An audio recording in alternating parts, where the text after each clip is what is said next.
a look at what happened.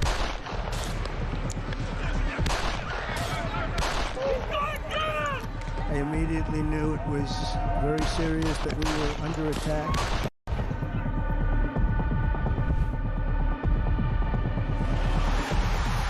The time has come, and this surely is England's time. Williams, who scores, and Spain lead. The shot from distance is in. It is Cole Palmer. Low ball in, or far ball, slides it in. An absolute killer of a goal. I agree with the protest, but I don't think the violence was anywhere near necessary. No, I mean, I don't think anyone, Nigel, would ever think that the violence was the answer at all.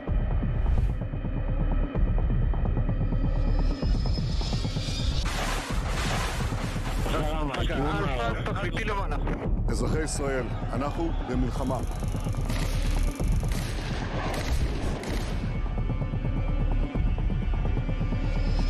I probably took a bullet to the head because of the things that they say about me. If Donald Trump were president, Putin would be sitting in Kyiv right now. In Springfield, they're eating the dogs, the people that came in, they're eating the cats.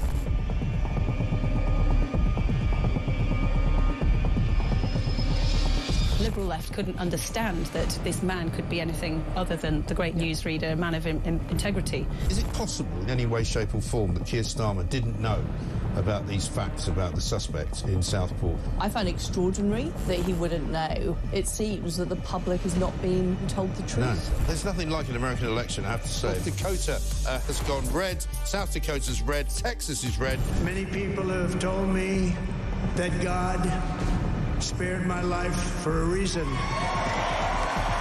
Bloomberg UK reporting Ukraine has made the first long-range missile strike inside. Across the UK, on DAB+, on your smart speaker, on your smart TV, and on your side. This is Talk.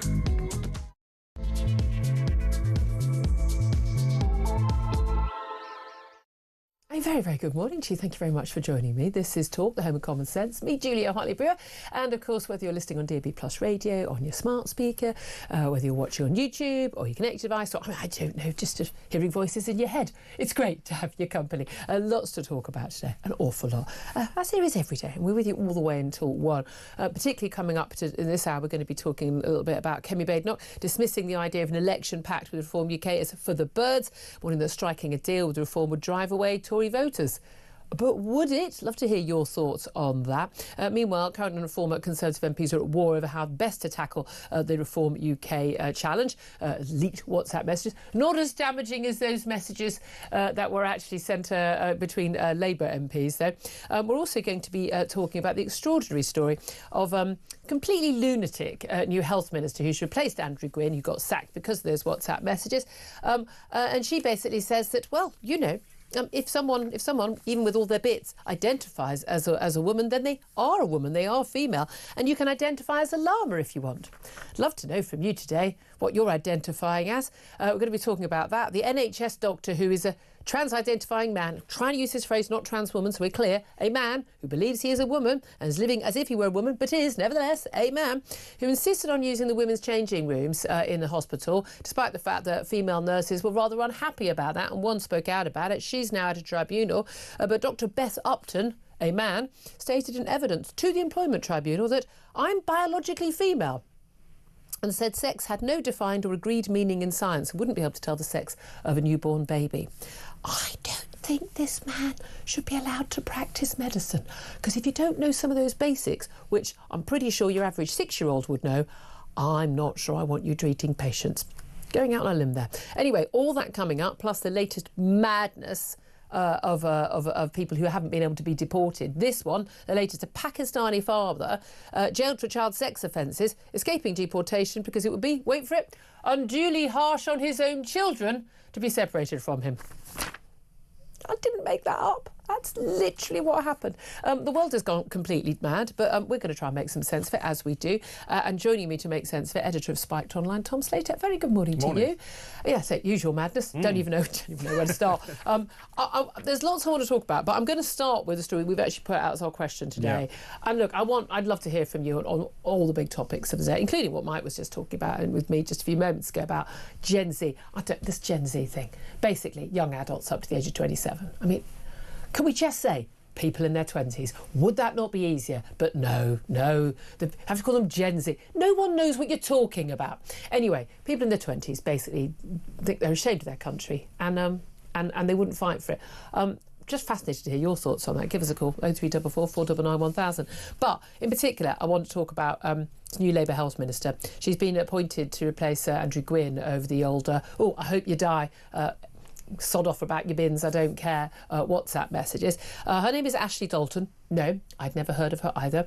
But she is the brand new Labour Health Minister. Bearing in mind, he's got, how many MPs? 400 MPs to choose from? Apparently, she was the best next one on the list. She thinks that, yes, if you identify as a woman, then you are a woman, even if you've got your dangly bits. So if you can have a penis, so she agrees with Keir Starmer that, yeah, you can be a woman if you have a penis. She also says that you can identify as a llama if you want, and you should be treated with respect and dignity. Your thoughts, gratefully received. Some of the first messages we received to the tweet we put out onto are understandable but unreadable on air. I think you know what I mean. It might have been a word or two beginning with F. But what is your reaction to this? Because this isn't just some rando mad counsellor or some idiot on the internet. This woman, I don't know, I'm assuming she identifies as a woman and not as, I don't know, a wombat or whatever she is today. She believes that women can have a penis and that people can identify as a llama or anything else if they want to be treated with dignity and respect. She's a health minister. She's a health minister in this government. What is your reaction to that? Give us a call, 0344 499 1000. You can text the word TALK to 87222. You can send us a message on X at Talk TV. Calls are charged at the national rate. Text costs £1, standard network rate message. Now, Tom, there are lots of important things going on. We're going to talk about Donald Trump and the Gaza ceasefire. Going to talk about assisted dying. There is an awful lot of important stuff.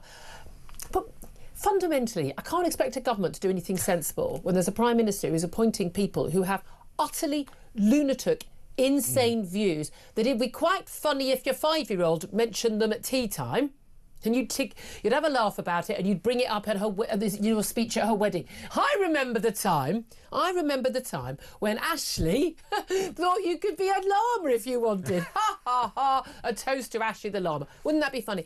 She's a government minister. Mm-hmm. This is actually not just silly, this is terrifying. You sound almost surprised though, Julia. I mean, I know, why? In fairness to Keir Starmer, I think given the nature of the Labour Party these days, it'd be quite difficult for him to find someone who didn't, when pressed, would say that you could identify as a llama. They are lost to this stuff. Incidentally, by the by, if you are into your gender ideology, I mean, not that I want to give these people tips, don't fall at the llama hurdle. Just say, don't be ridiculous. But the fact that people still feel the need to say, of course, you can identify as a bat or a And we do have kids in animal. School, in some of the maddest schools. By the way, get your kids out of those schools, people. Yeah. Seriously, get your kid out of these schools. Not a good idea. There's always a choice somewhere. Where kids are allowed to identify as cats and they get a litter tray. And people think this stuff is made up. No, it's actually happening. Everyone needs to be given, frankly, a slap. Everyone needs a slap over this. I'm sorry, shut up. You're talking. People don't do that enough anymore. Everyone's like, oh, be kind. Although the be kind people are always the one who are sending rape threats to women who stand up on this.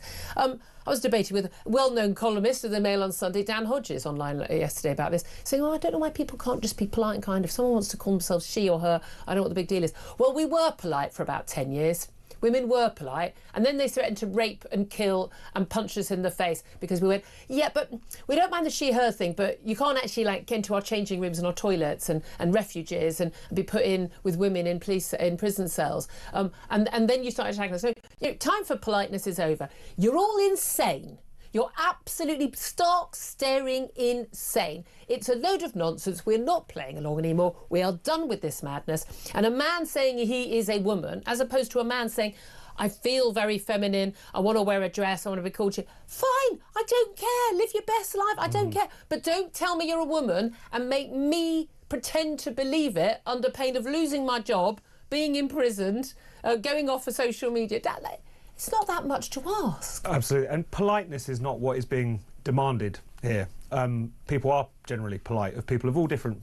You know, people could have I used to use people's preferred pronouns out of politeness until I realised the implications. But this is a movement which is unique among any other that we've seen in recent years because of the fact that it doesn't want tolerance for its own. Absolutely, or just live and let live. It demands you to believe in it. It demands you to reshape the world. And also, it's not the same as gay people want. We want the same rights as straight people. Quite rightly, I fought for gay marriage and things like that. But it's trans people. Trans-identified it's actually activists, but largely, not a lot of people who identify as trans, demanding women's rights, demanding someone else's rights. And the end of women's spaces, the end of women's rights. It's trying to shred a lot of things which were very hard-won and very, very important. Yeah. That's what people are upset about. When people have, some people, Dan Hodges, others who maybe have kind of paid attention to this debate for the last 5 minutes, perhaps you can forgive them. This reading of it. But at the same time, we have been talking about this for a very long time. The number of people who've had their names dragged through the mud just for saying things like there are two biological sexes. People who've lost their jobs and their livelihoods. There's also a lot of people who've been young people, confused people who have, had life-altering procedures done to them because of this ideology, because they were pushed down a particular pathway. So the time for just saying, "Oh, why aren't you being more polite?" I mean, it is almost insulting at this point. Sod off, and I'm being polite at that point. I mean, I'd love to hear your thoughts on this because this is one of my bugbears, but I'm done with this. I'm absolutely done with this. And I do not trust this government. The last lot were useless on this as well. It all happened under their watch, but I am done with this. 0344 499 1000 for your thoughts, please. Let's get back to a lot of the big battles going on front page of the papers today about Kemi Badenoch as a Tory leader, basically saying deal with Nigel Farage and reform ahead of the next election is for the birds, even for the local elections coming up in May. There's a WhatsApp war. Now, we were told there's going to be a good WhatsApp story involving the Tories. It's not a good story, frankly. It's let's be honest, with all due respect to the journalists involved, it is not like what we found out from that Labour WhatsApp group where outrageous things being said. Although I did note you wrote a fantastic piece to The Spectator, which I completely agree with, which is don't think anyone should be losing their job over WhatsApps they write, and we were saying this with Sam Armstrong on the show yesterday. Could we be allowed to have private conversations? His misjudgment in sharing it with the whole number of people.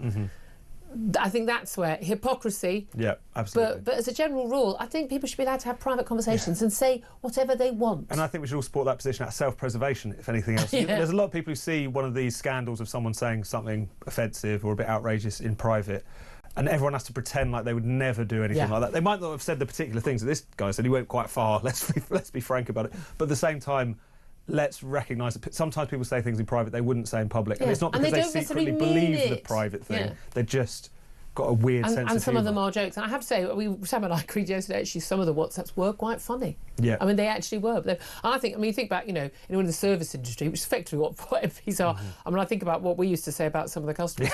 Think about what I used to do to some of my customers' food and drinks, but there we are. Don't be rude to the waitress. Top tip at life for you guys. But do you think there's any chance there is going to be any deal? I mean, it's all very well they can say there's not going to be a deal, but at the end of the day, we are looking at a situation where we are stuck with this god-awful, useless, abjectly wrong on everything other than planning for housing. That's it, Labour government. They're going to win another big majority next time round on the current figures. I know weeks-long time of politics, 4 years is even longer, but currently, if the right are split, they can cancel each other out and let Labour get back in again. Is it worth a pact, even if people didn't get everything they wanted? Well, it just seems like neither side have any incentive or interest right now from their own preservation of their own political fortunes to enter into that kind of deal. If your main objective is to keep Keir Starmer out of government, what you're saying is absolutely true. It's the only way that's going to take place. But at the same time, Farage wants to replace the Conservative Party, and that's a big part of his argument, is that this party has had its days. We're not just keeping it honest, we want to replace it and get rid of it. And Badenoch would be essentially agreeing to the dissolution of the Conservative Party as we know it. And there would be a lot of Tories who would leave. They go to the Lib Demi side, although a lot of them where already they should have probably been to begin with. But it was the Conservative Party that changed, not Conservative voters. And it's one of those things where I think a lot rides on if Reform's numbers continue to tick up. There's been a big debate as to whether that 25% roughly that they're hitting at the moment is a ceiling, or whether they can actually break through. Because the closer they get to 30%, the more of a firm argument they have to say of, well, no, let's just keep going. But there is also in the first past the post system, there is, depending on how your votes are distributed, there is a point, there's sort of a tipping point where you go from having, there's a point you go from having 5 seats to 70 seats. To 200 seats, and it can be just a couple of percentage points, just tip over the edge. It's going to be absolutely fascinating to watch that.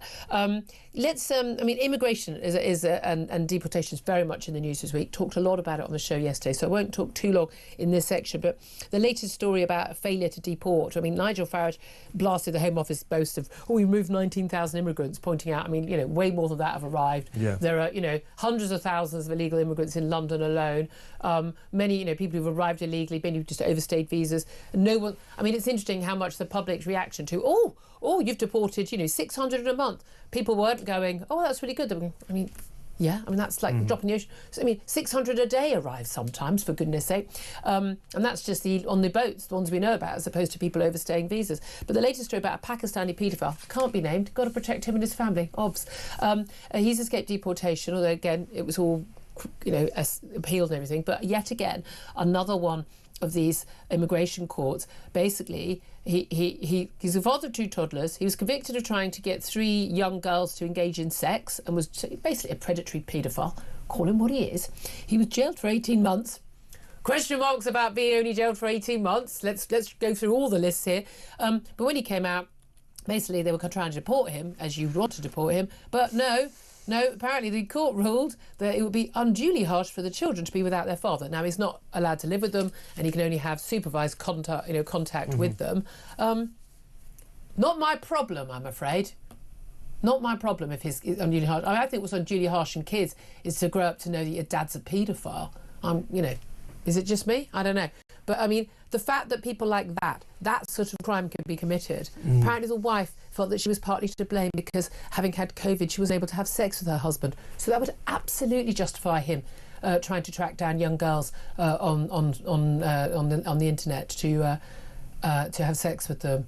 Are you kidding me? I just don't know how anyone cannot support the position that we need to look at our human rights framework, that we need to pull out of the ECHR if necessary, because people have this debate on this kind of lofty plane which is completely detached from reality. They'll start waxing lyrical about the end of the Second World War and Winston Churchill. Do we really think that when this convention was drew up, what they had in mind was the hard-won right of paedophiles, acid attackers, people who flash women in public or come into the country illegally so they can operate in an Albanian crime gang? Is that really who we were thinking of when we thought that we need to give shelter to the huddled masses of the world if they find themselves in conflict or difficulty? Of course not. No one deep down actually supports that, and yet this is allowed to carry on just because it would look wrong to do otherwise. Yeah.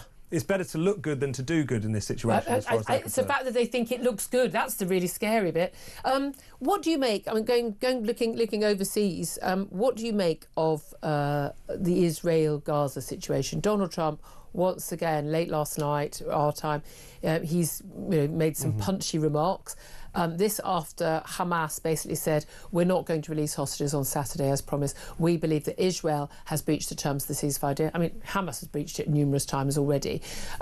It's interesting that they're claiming the delay in letting people return to northern Gaza. Well, that was a couple of weeks ago. That was all resolved. Not enough aid going in. Loads of aid is going in. Also, I've seen enough footage now from Gaza.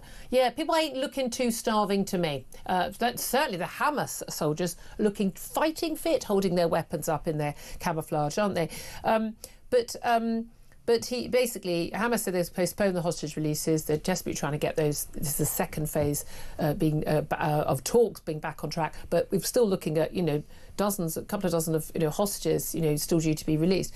Donald Trump has said basically if it was up to him, he'd scrap the deal of the hostage delay if they don't release all the hostages, not 3, all the hostages on Saturday by midday. All hell will break loose. But he says, but it's up to Israel.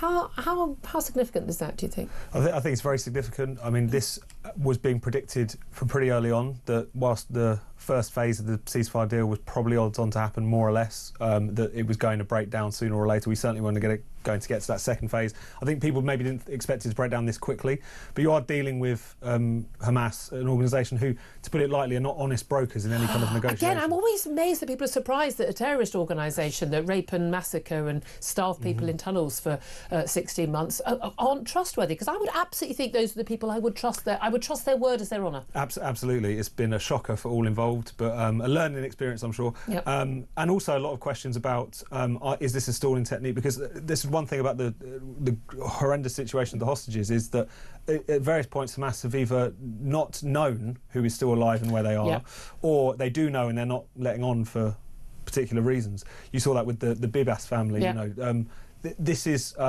an element to this story which is going to sort of tumble out as these hostages are released, and maybe that's part of the equation here as well. Genuinely, one of my thoughts is that actually they don't actually have. You saw the state of the last three men to come out looking like Belson victims. Frankly, I'm kind of at the point where I'm thinking I don't think there are many hostages still alive. We know that at least there's one who celebrated his 24th birthday yesterday. We know because the other captives had been with him, but they know the family now know the terrible conditions he's held in. There's an urgency in getting who is still alive out. I wonder actually how many people are still alive, given they were given quite deliberately starvation rations, just enough to keep them alive. How many people would have succumbed? Lots of people who had injuries. Certainly got to have big question marks about whether or not those two, the baby and the toddler, now would be both toddlers, are alive. I wonder if Hamas are delaying because they've realised, we might have messed up here because we've exposed to the world just what we really like. Because they did enjoy those headlines when everyone said, look at those girls who've been released. But they look, one of them's quite plump. They've obviously been well looked after while they've been held in tunnels by Hamas for 16 months. I mean, we are in a scary, mixed up, crazy world. I wonder an awful lot of the people who say they wouldn't fight for our country and would defend people who fight for, being a llama, all the crazy, mad people. There'll be also the crazy, mad people who think that, Hamas are justified in what they're doing and are going on marches for them. But there we are. 10:21 is the time. I'd love to hear your thoughts on anything and everything we're talking about, but particularly llamas. And people in their 20s wouldn't fight for their country. But just the general, utter madness of where we are. I'd love you to give us a call. 0344 499 1000 is the number. We'll get straight to your messages up next. This is Talk.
I know what you're going to say, yeah. Labour has just suspended Burnley MP Oliver Ryan, the party, over his membership of that WhatsApp group that contained offensive comments. The comments were homophobic, misogynistic, racist and anti-Semitic as well. Your response to that quickly, Harry? I think, you know, he was sort of in trouble from the moment he woke up this morning. I think this was a matter of time, and right on cue, just as the papers are starting to file for deadline, Labour have moved.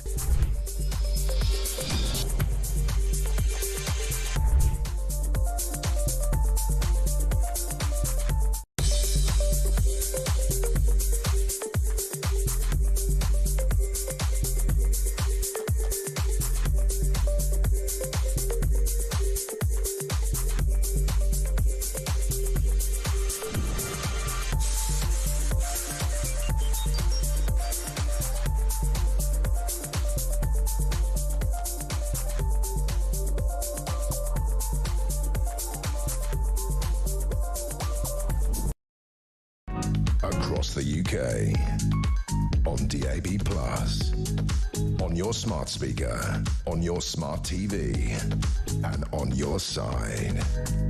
This is Talk. Very, very good morning to you. Thank you very much indeed for joining us. It's 10:25. I'm Julia Hartley-Brewer. This is the Home of Common Sense. Tom Slater's still with me. Plenty of common sense from him, as there is from all of our guests. And I'm sure there's going to be a lot of common sense from you, because we are living in just a parallel universe. It's just the people who are in charge of us are completely stark, staring insane. And I'm being polite. The new Labour Health Minister, Ashley Dalton. No, I'd never heard of her either, but now she's the Health Minister. She actually has power over stuff that affects you and me in the NHS. She says that women can have a penis. She agrees with the Prime Minister on that madness. Women can't have a penis because that makes them a man. It's really, really not complicated. And people can identify as a llama if they want, and they should be entitled to dignity and respect. What is your reaction to that? 0344 499 1000. Keep it clean. It's quite hard to do that, but we're doing our best. Chris is on the line in Epsom. Hello, Chris. Oh, morning, Julia. Hello. Morning, Tom. Let's just start off with, I sent you a tweet in the first 5 minutes of your programme voting for you to be Premier. Oh, I mean, what you said, mate, it's not. No, it's not going to be an election. It's going to be totalitarian. We're going to go Xi Jinping, Putin style, empress of the world. I mean, we're going to have to do this. It's the only answer, mate. Julia, I would vote for you with my last breath. I really would. Listen, I sit here now talking to you, feeling broken and disheartened, but understanding why Gen Z feel like they do. Well, just for people who've just tuned in, Gen Z, by the way, basically people late teens for their 20s, they apparently don't. They think they're ashamed of their country. They wouldn't fight for it. Only 1 in 10 would fight for it, and about half of them think that we're a racist country. Well, Julia, this October will be the 40 years since I left Britain's army. Armed forces. Yeah. I was proud to wear the uniform and to go to war for my country. And we're very grateful that you did. Thank you. And I understand that since Blair's time, I mean, all of this roots back to Blair, unfortunately, with everybody going to university, the universities teaching absolute rubbish. Yep. The normal curriculum in schools not being taught about my forefathers, 3 of them laying down their lives in the Second World War, and even more relatives in the First World War. Yeah. I sit here and look at a plaque that says, "I am a veteran. My oath never expires." Yeah. I would not fight for what we are now. I'm proud of what we were, and I would fight for a future. That's interesting. And is it mad things like health ministers thinking people can identify as a llama that makes you feel that way? Oh God, listen, I mean, how the hell did she even get a job as an MP? Never mind a health. Someone voted for her. Yeah, but it's ludicrous. And that doctor that still has his bits, and he's told in the tribunal that he's a biological woman. I mean, where is this coming from? I know. We're going to talk more about that one later. But that's the thing. We are in mad territory, and people go, well, you need to be polite about it, and you're a transphobe or a bigot if you're not, as opposed to one of the first fundamental things we must defend is facts and truth, right? We've got truth is very, very important. And it's literally just like, we can't allow this madness to continue. We are never going to rebuild our country. We're never going to be, make Britain great again if we don't face some fundamental facts and we don't talk truth. Because if people are allowed to just believe mad things and we all play along with madness, I mean, we are going to go down the drain. Julia, the biggest thing is to rebuild Britain is our power grid. Now, gas prices have reached a 2-year high again because of demand, because of cold weather in Europe, and because of our lack of storage, which is all about bad planning.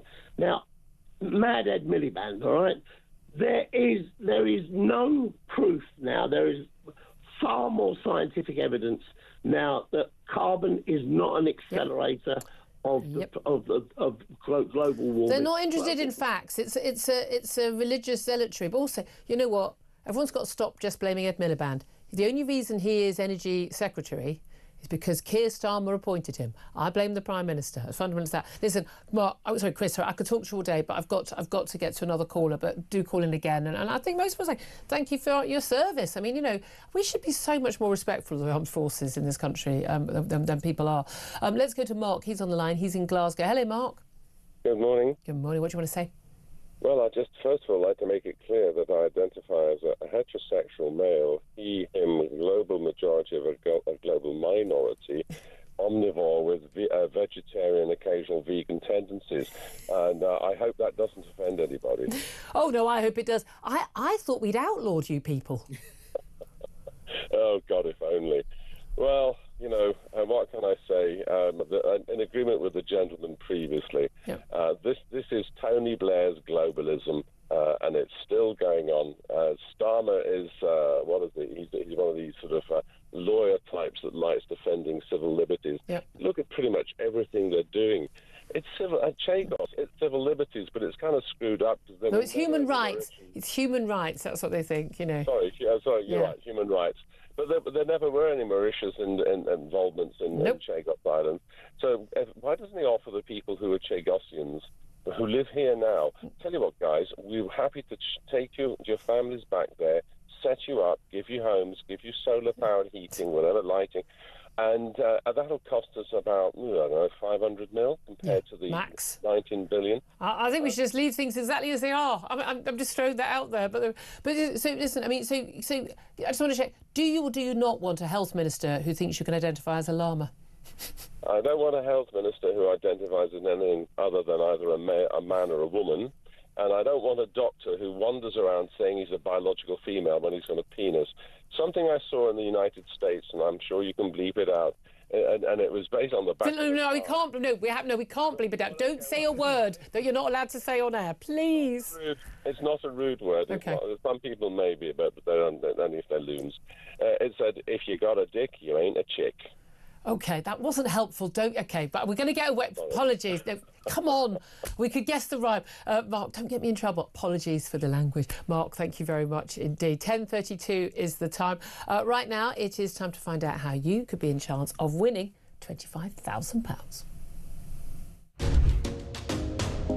It's competition time, and we're giving you a chance to win a whopping £25,000. So what do you need to do to get involved?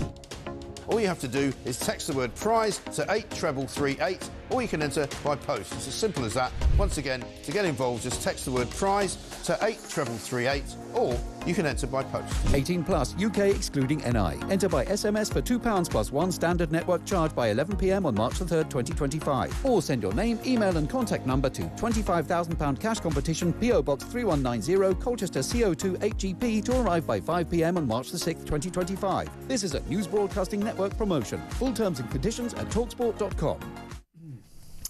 That, of course, is Mike Graham with that fantastic competition. Good luck with that. Now, we're going to take a quick break. Coming up after that, we are going to be talking about whether or not there could be a Tory-Reform pact, whether or not we should have health ministers who think you can identify as a llama, what those steel tariffs mean, and plenty more besides. That's all coming up. We'll be talking to Baroness Kate Hoey. This is Talk.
across the UK.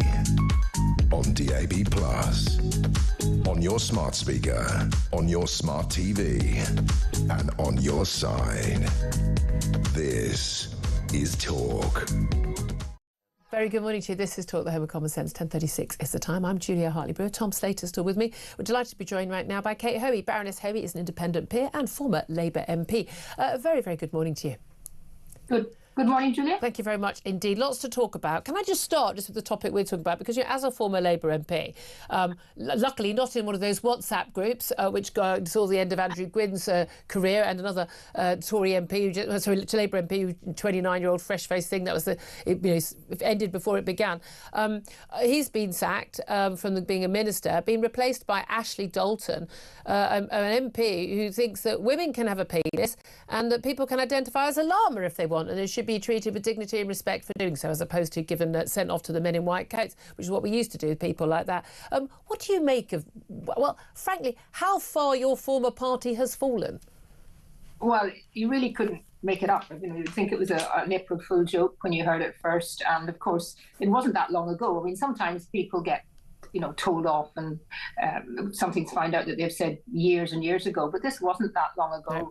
And it's just ridiculous. And I think, I don't know whether she's come out and said something, but I wouldn't like to be in her first interview because I expect that would be the first question she gets asked. Well, ridiculous. And I thought Keir Starmer has made some very strange appointments. I mean, just look at his Attorney General, his best mate, who's now, doing all sorts of things. Lord Hermer, yeah. Care about the country. Well, I have to say, though, I mean, I don't know why Keir Starmer would have a problem with appointing someone who thinks that women can have a penis, because so does he think exactly the same. We have a Prime Minister who doesn't understand basic biology. It's just, and I know everyone keeps referring to what Trump's done, but, that bit where he talked about men and women's sport, no men and women's sport, you couldn't imagine Keir Starmer saying that.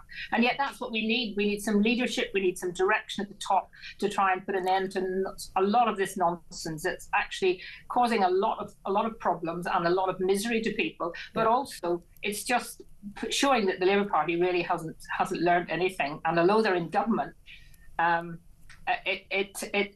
really can't see how, even with that huge majority, they've got such a big majority, they can do what they like, but they are storing up so much trouble for the future.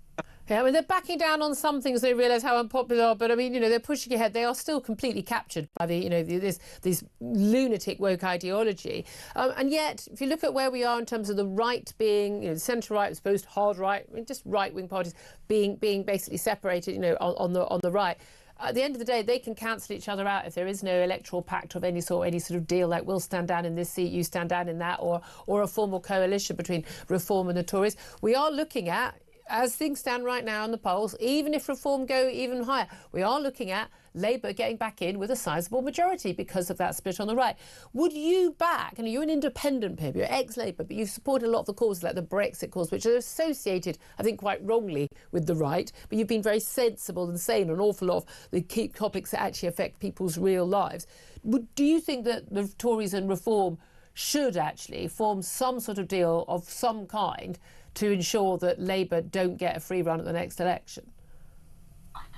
Well, I think it's really far too early in the electoral cycle to be thinking of any kind of links and join ups. And I really, at the moment, I can totally understand why Reform would not even think of having any kind of merger with the Conservative Party. I mean, look what happened during the Brexit campaign and the election after, when they pulled out and thought that they were doing a deal which was going to mean that the Conservatives were absolutely committed to Brexit, and that didn't happen. I think Kemi Badenoch has to become much more outward looking in terms of what she's saying and what she's doing, and giving her members, particularly her active members, a real feeling that she knows where they're going. Yeah. But Reform are going to continue to do well. We're going to see these there'll probably be a by-election, I think, in Andrew Gwynn's seat. Yeah. I could be wrong, but there'll be a by-election. There's the council elections, and despite Labour trying to stop the elections in many of those councils where they were... and the Tories quite happy about that. The Tories are quite happy about that. Yes, I would think so. The only party that's going to be really angry, of course, is Reform. But Reform has to also not. I think it'd be a big mistake for Reform, and I'm not a member of Reform, although I support a lot of their policies and have worked closely with them on different issues.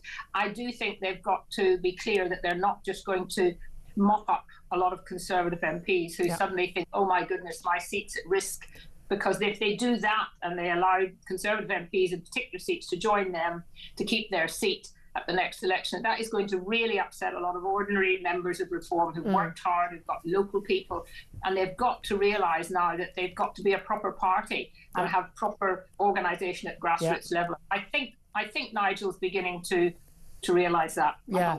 I mean, there are lots of big issues still ongoing. We've got to look at the economy in the doldrums. I mean, very, very low growth forecast, if anything at all. There's going to be hit, and we think, a small point, but nevertheless, it will hit everybody with these US steel tariffs imposed by Donald Trump. Only 10% of our exports of steel and aluminium go to America, but it does mean that pretty much we're going to be hit around the world. It's going to mean that everything we buy that involves steel, and aluminium, especially aluminium, an awful lot of things, canned goods and the others are going to be hit. Now, I mean, do you think that Keir Starmer, who we're told could meet with Donald Trump in the White House as early as possibly next week, do you think he's a Prime Minister who can sort of do a deal, make nicey with Donald Trump? Is he someone who can stand up for Britain? Well, I wish we had a Prime Minister that was going to stand up for our country, but I think Donald Trump will kind of eat him for breakfast almost. It's the sort of feeling that he hasn't stood up for our country over the past. He's beginning to realise now that being patriotic is something that actually people in this country want. So he is he's rowing back. But he could have done so much more earlier. I mean, he could have, the whole way that they treated Trump before the election. I mean, Trump being the kind of person he is, he'd probably laugh and joke about it. But, it must have been it was a wasted opportunity. It was pretty clear that Trump was going to do well, if not win, from early on. And instead of sort of reacting to that and sending people out behind the scenes to do some sort of getting to know people and making clear that they understood that Trump might win, they didn't do anything. So I don't blame Trump if he wants to now kind of punish Starmer, but I don't think he will, because he actually does genuinely, I think, care about the United Kingdom. Yeah. And, if you've got a mother who was born and reared in Scotland, that gives you a very long link with this country. And so I think if the Prime Minister played his cards right and he got some support from his own party to actually bend over a little bit more towards Trump, I think we might miss out on the worst thing. What we mustn't do, of course, is use that as an opportunity to try and sort of say, oh, we're going to work closer with the European Union and we're going to fight with the European Union. They, as a senior Brexiteer, sort of like, they don't need any excuse for that. Can I ask just one final question? It's very much leading the news again today. And as I hadn't warned you about this, but I think, as a peer, you're going to get a vote on this when it goes to the House of Lords. But this assisted dying bill that's going through the House of Commons, it's already got through its second reading. It's now at the committee stage where they're doing the line by line, agreeing everything. Now, one of the key things that a lot of people said they'd vote, a lot of MPs in particular said they would vote for, was assisted dying. They were concerned about it. They weren't in principle opposed to it, but they particularly wanted there to be a lot of safeguards, in particular having a High Court judge have the final say on whether or not it was safe and someone wasn't being pressured or forced into assisted dying. The Labour MP who's brought that private members bill in, Kem Leadbeater, she has basically said, well, because everyone's saying it will clog up the family courts. Right, well, OK, we won't have a High Court judge. We'll have a panel with a lawyer, level, a KC or something, a psychiatrist and a social worker, and that will be just fine, and it will work that way. A lot of people are very concerned about that. Where do you stand on that? Does that undo a safeguard that for you would be vital, or would you be opposed to the bill or in favour of the bill no matter what? Well, I think what this has really done, and I think they will probably regret this, because I think it has made people lose trust in what was being considered. It's a very, very difficult issue, and members of Parliament and peers do take these things very, very seriously. I mean, we are, after all, looking at life and death, yes. something that people like to do. But I think, to me, I mean, having a High Court judge was always going to be difficult anyway, because I could see how many High Court judges we'd need to deal with some of these issues. I mean, I was on balance against the bill, and I think, to be honest, this kind of the way they're now handling it is going to make it much, much more difficult in the Lords in particular to get it through. And I think people will feel that they've been sort of let down a bit by. I think people feel rightly, deceived on this. It's really interesting. Because even a couple of weeks ago, she was saying this was not going to happen. So it's been handled badly. Absolutely. Baroness Kate Hoey, always good to get your thoughts. You'll get a vote on that eventually. Independent peer and former Labour MP. Thank you for that. Tom Slater, we're going to come to this in the next hour, actually, this topic, the assisted dying bill. I've been very much, long time, in favour of assisted dying with massive safeguards. I've seen where it's been a slippery slope elsewhere. Very, very worried about that. People can't afford care, worried about being a burden on their families. I don't want those people ever to consider it. But people who are dying or in unbearable pain, I would extend the bill to people in unbearable physical pain. I think it should be allowed. I would want it for myself and for my family members. But with massive safeguards, Kim Leadbeater has been very secretive of this. She's packed a select committee with experts who are almost entirely on her side of the debate, not wanting to have a proper debate on it, shutting other people out who have a perfectly valid and very expert opinion on these things. And now the biggest thing that she claimed was we've got this massive safeguard. A High Court judge would have to make the final decision.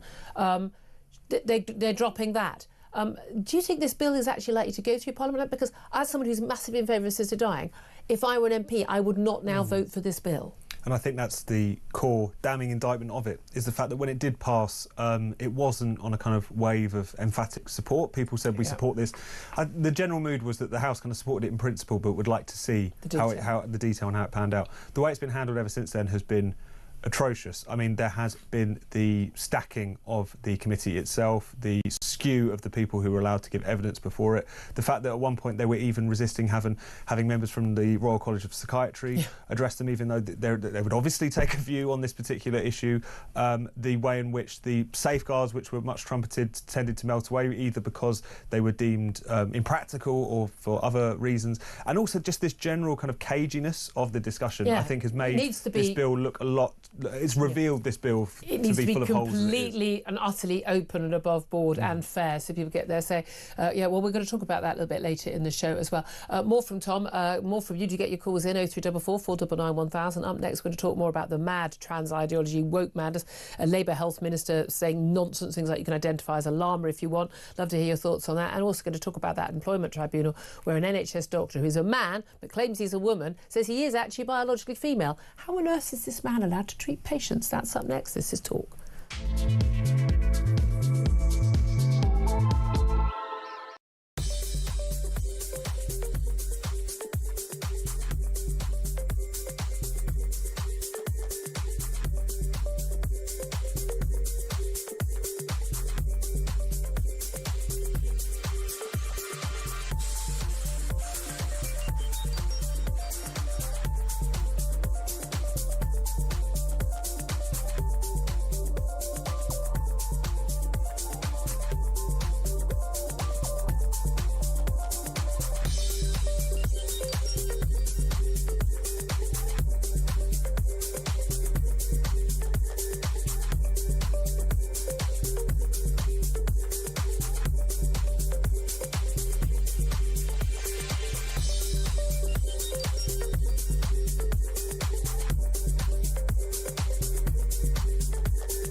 changing the name of the Gulf of Mexico to the Gulf of America. What a beautiful name.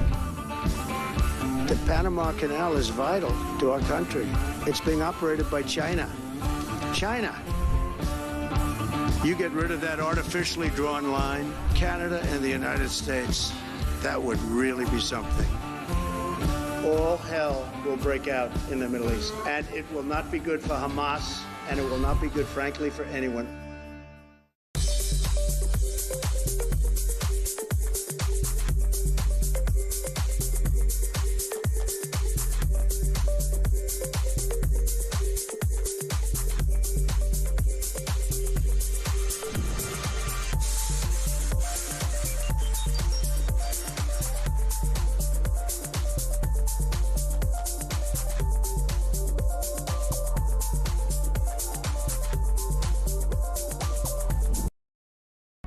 Across the UK, on DAB+, on your smart speaker, on your smart TV, and on your side. This is Talk. Very, very good morning. Welcome back to the show. I'm Julia Hartley-Brewer. Thank you for joining me. Let's go straight to my next guest, Amy Gallagher. She's a former NHS nurse and a commentator at the New Culture Forum. And Amy, have I got a couple of great topics for you today? Good morning. Morning, Julia. It's a right up your strata. Let's start first with the new Labour Health Minister, Ashley Dalton, who's been appointed after Andrew Gwynn wrote those horrible messages on WhatsApp and lost his job. She's been appointed. She is, of course, as woke can be, as many Labour MPs are. She believes that, yes, a man who identifies as a woman, is a trans woman, is female, is a woman, and so therefore, of course, women can have a penis.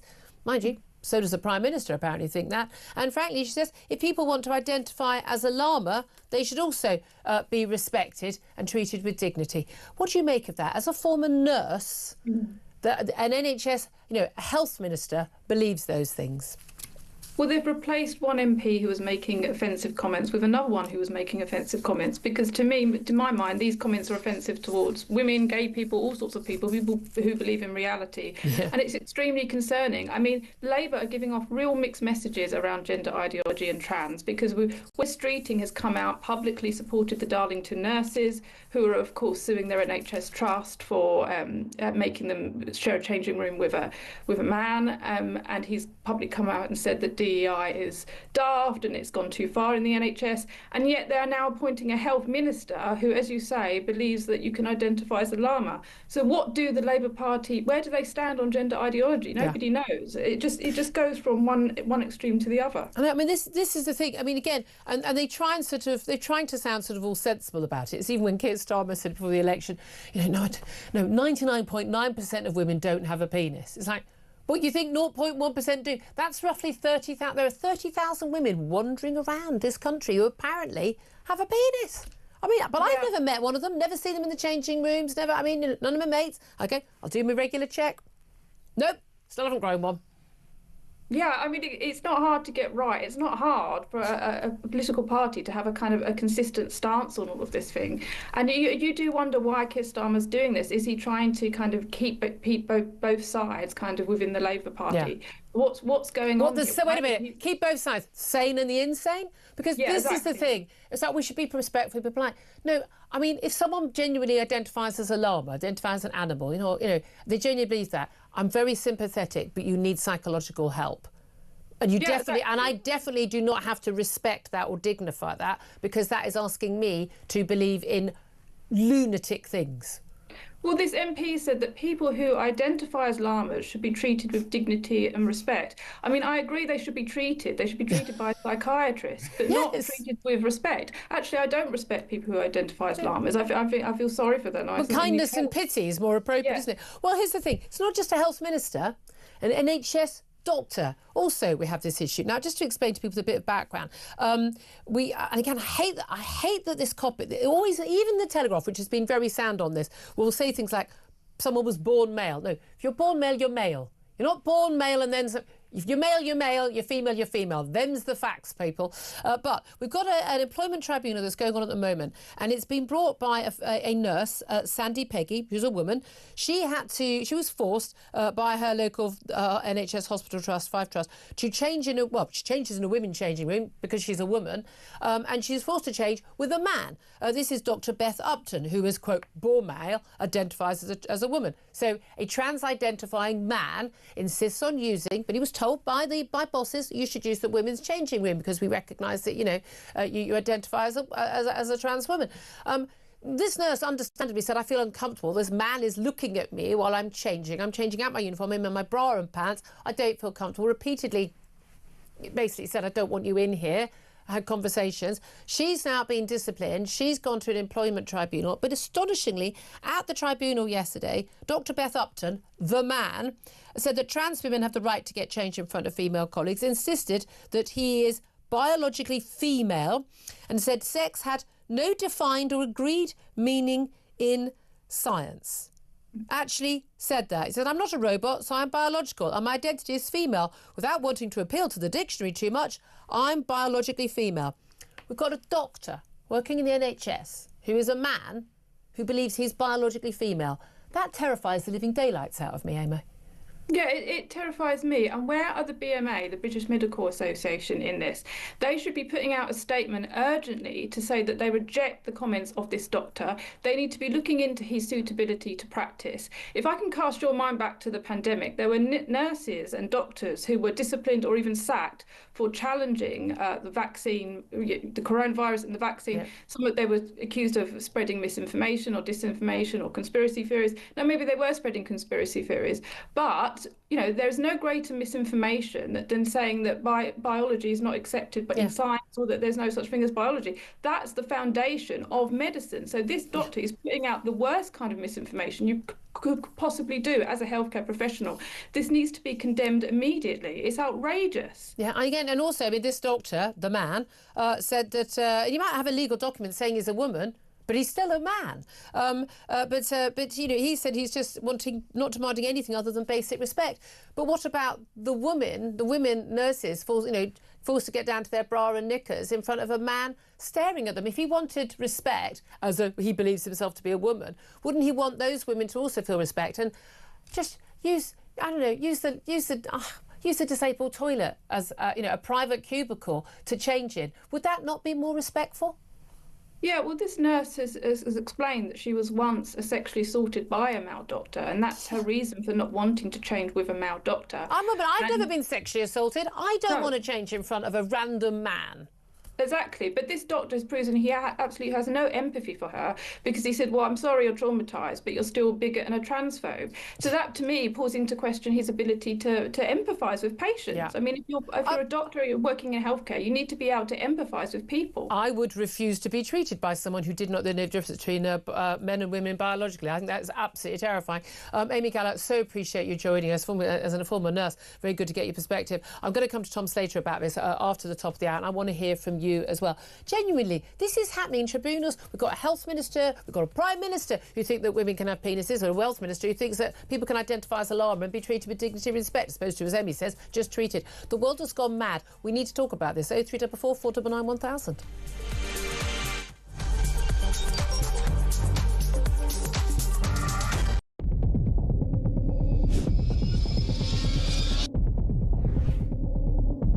I spoke with His Majesty the King to request the dissolution of Parliament, and we will have a general election on the 4th of July.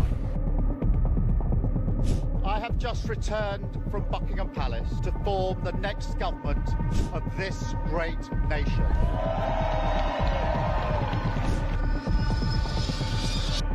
Take a look at what happened.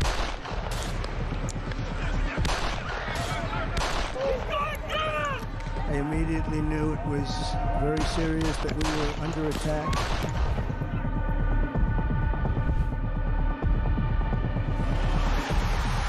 The time has come, and this surely is England's time. Williams, who scores, and Spain lead. A shot from distance is in. It is Cole Palmer. Low ball in, Oifamo slides it in. An absolute killer of a goal. agree with the protest, but I don't think the violence was anywhere near necessary. No, I mean, I don't think anyone, Nigel, would ever think that the violence was the answer at all.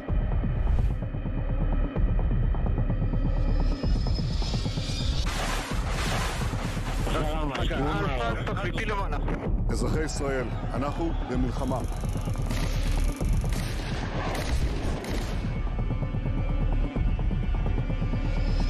I probably took a bullet to the head because of the things that they say about me. If Donald Trump were president, Putin would be sitting in Kyiv right now.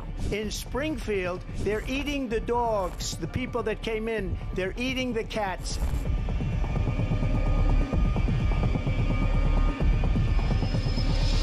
Liberal left couldn't understand that this man could be anything other than the great newsreader, a man of integrity. Is it possible in any way, shape or form that Keir Starmer didn't know about these facts about the suspect in Southport? I find it extraordinary that he wouldn't know. It seems that the public has not been told the truth. No, there's nothing like an American election, I have to say. North Dakota has gone red, South Dakota's red, Texas is red. Many people have told me that God spared my life for a reason.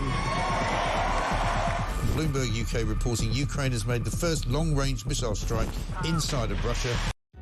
Across the UK, on DAB+, on your smart speaker, on your smart TV, and on your side. This is Talk.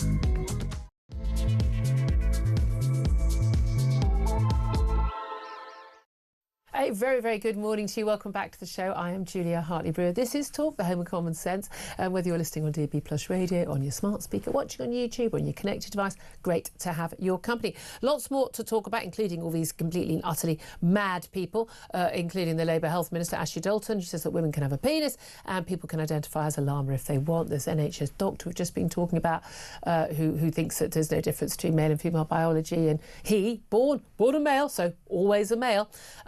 200 years' time, you dig up his skeleton, they'll know he was a male. There's the difference. But he claims that he's biologically female and yet still practising in the NHS. Oh, by the way, not the subject of the employment tribunal. The nurse complaining about having to get into a bra and knickers while he's in the changing room is the subject of that employment tribunal. Extraordinary, extraordinary stuff. I would love your thoughts on all of that. Give us a call. 0344 499 1000. Text the word TALK to 87222. Get in touch with us on X at Talk TV. Calls are charged at the national rate. Text costs one standard network rate message. If you want to defend all of that, do give us a call. I would love to. If you genuinely do believe that a doctor has a right to do that, genuinely believe it's absolutely fine for a health minister, for God's sake, to think that women can have a penis and people should be respected and treated with dignity if they identify as a llama or anything else, I really would like to hear from you. Call your friends, ask around. Love to know what your thoughts are.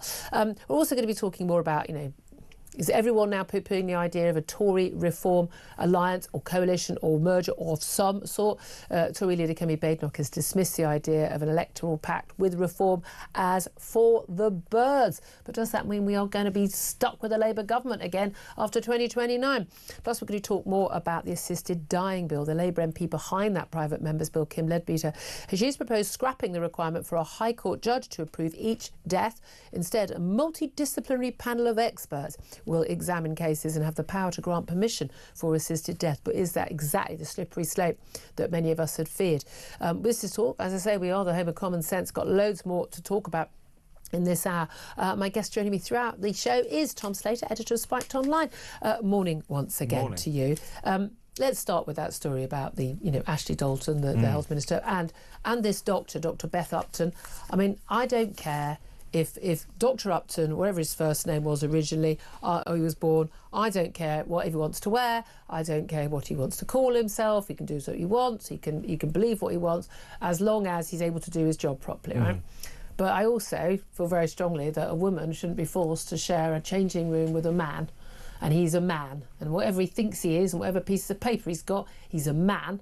And no nurse, including Sandy Peggy, the female nurse, bringing this employment tribunal, saying she's faced harassment over this, but that she's, she's the one who's actually the victim here. Shouldn't she be forced to do that?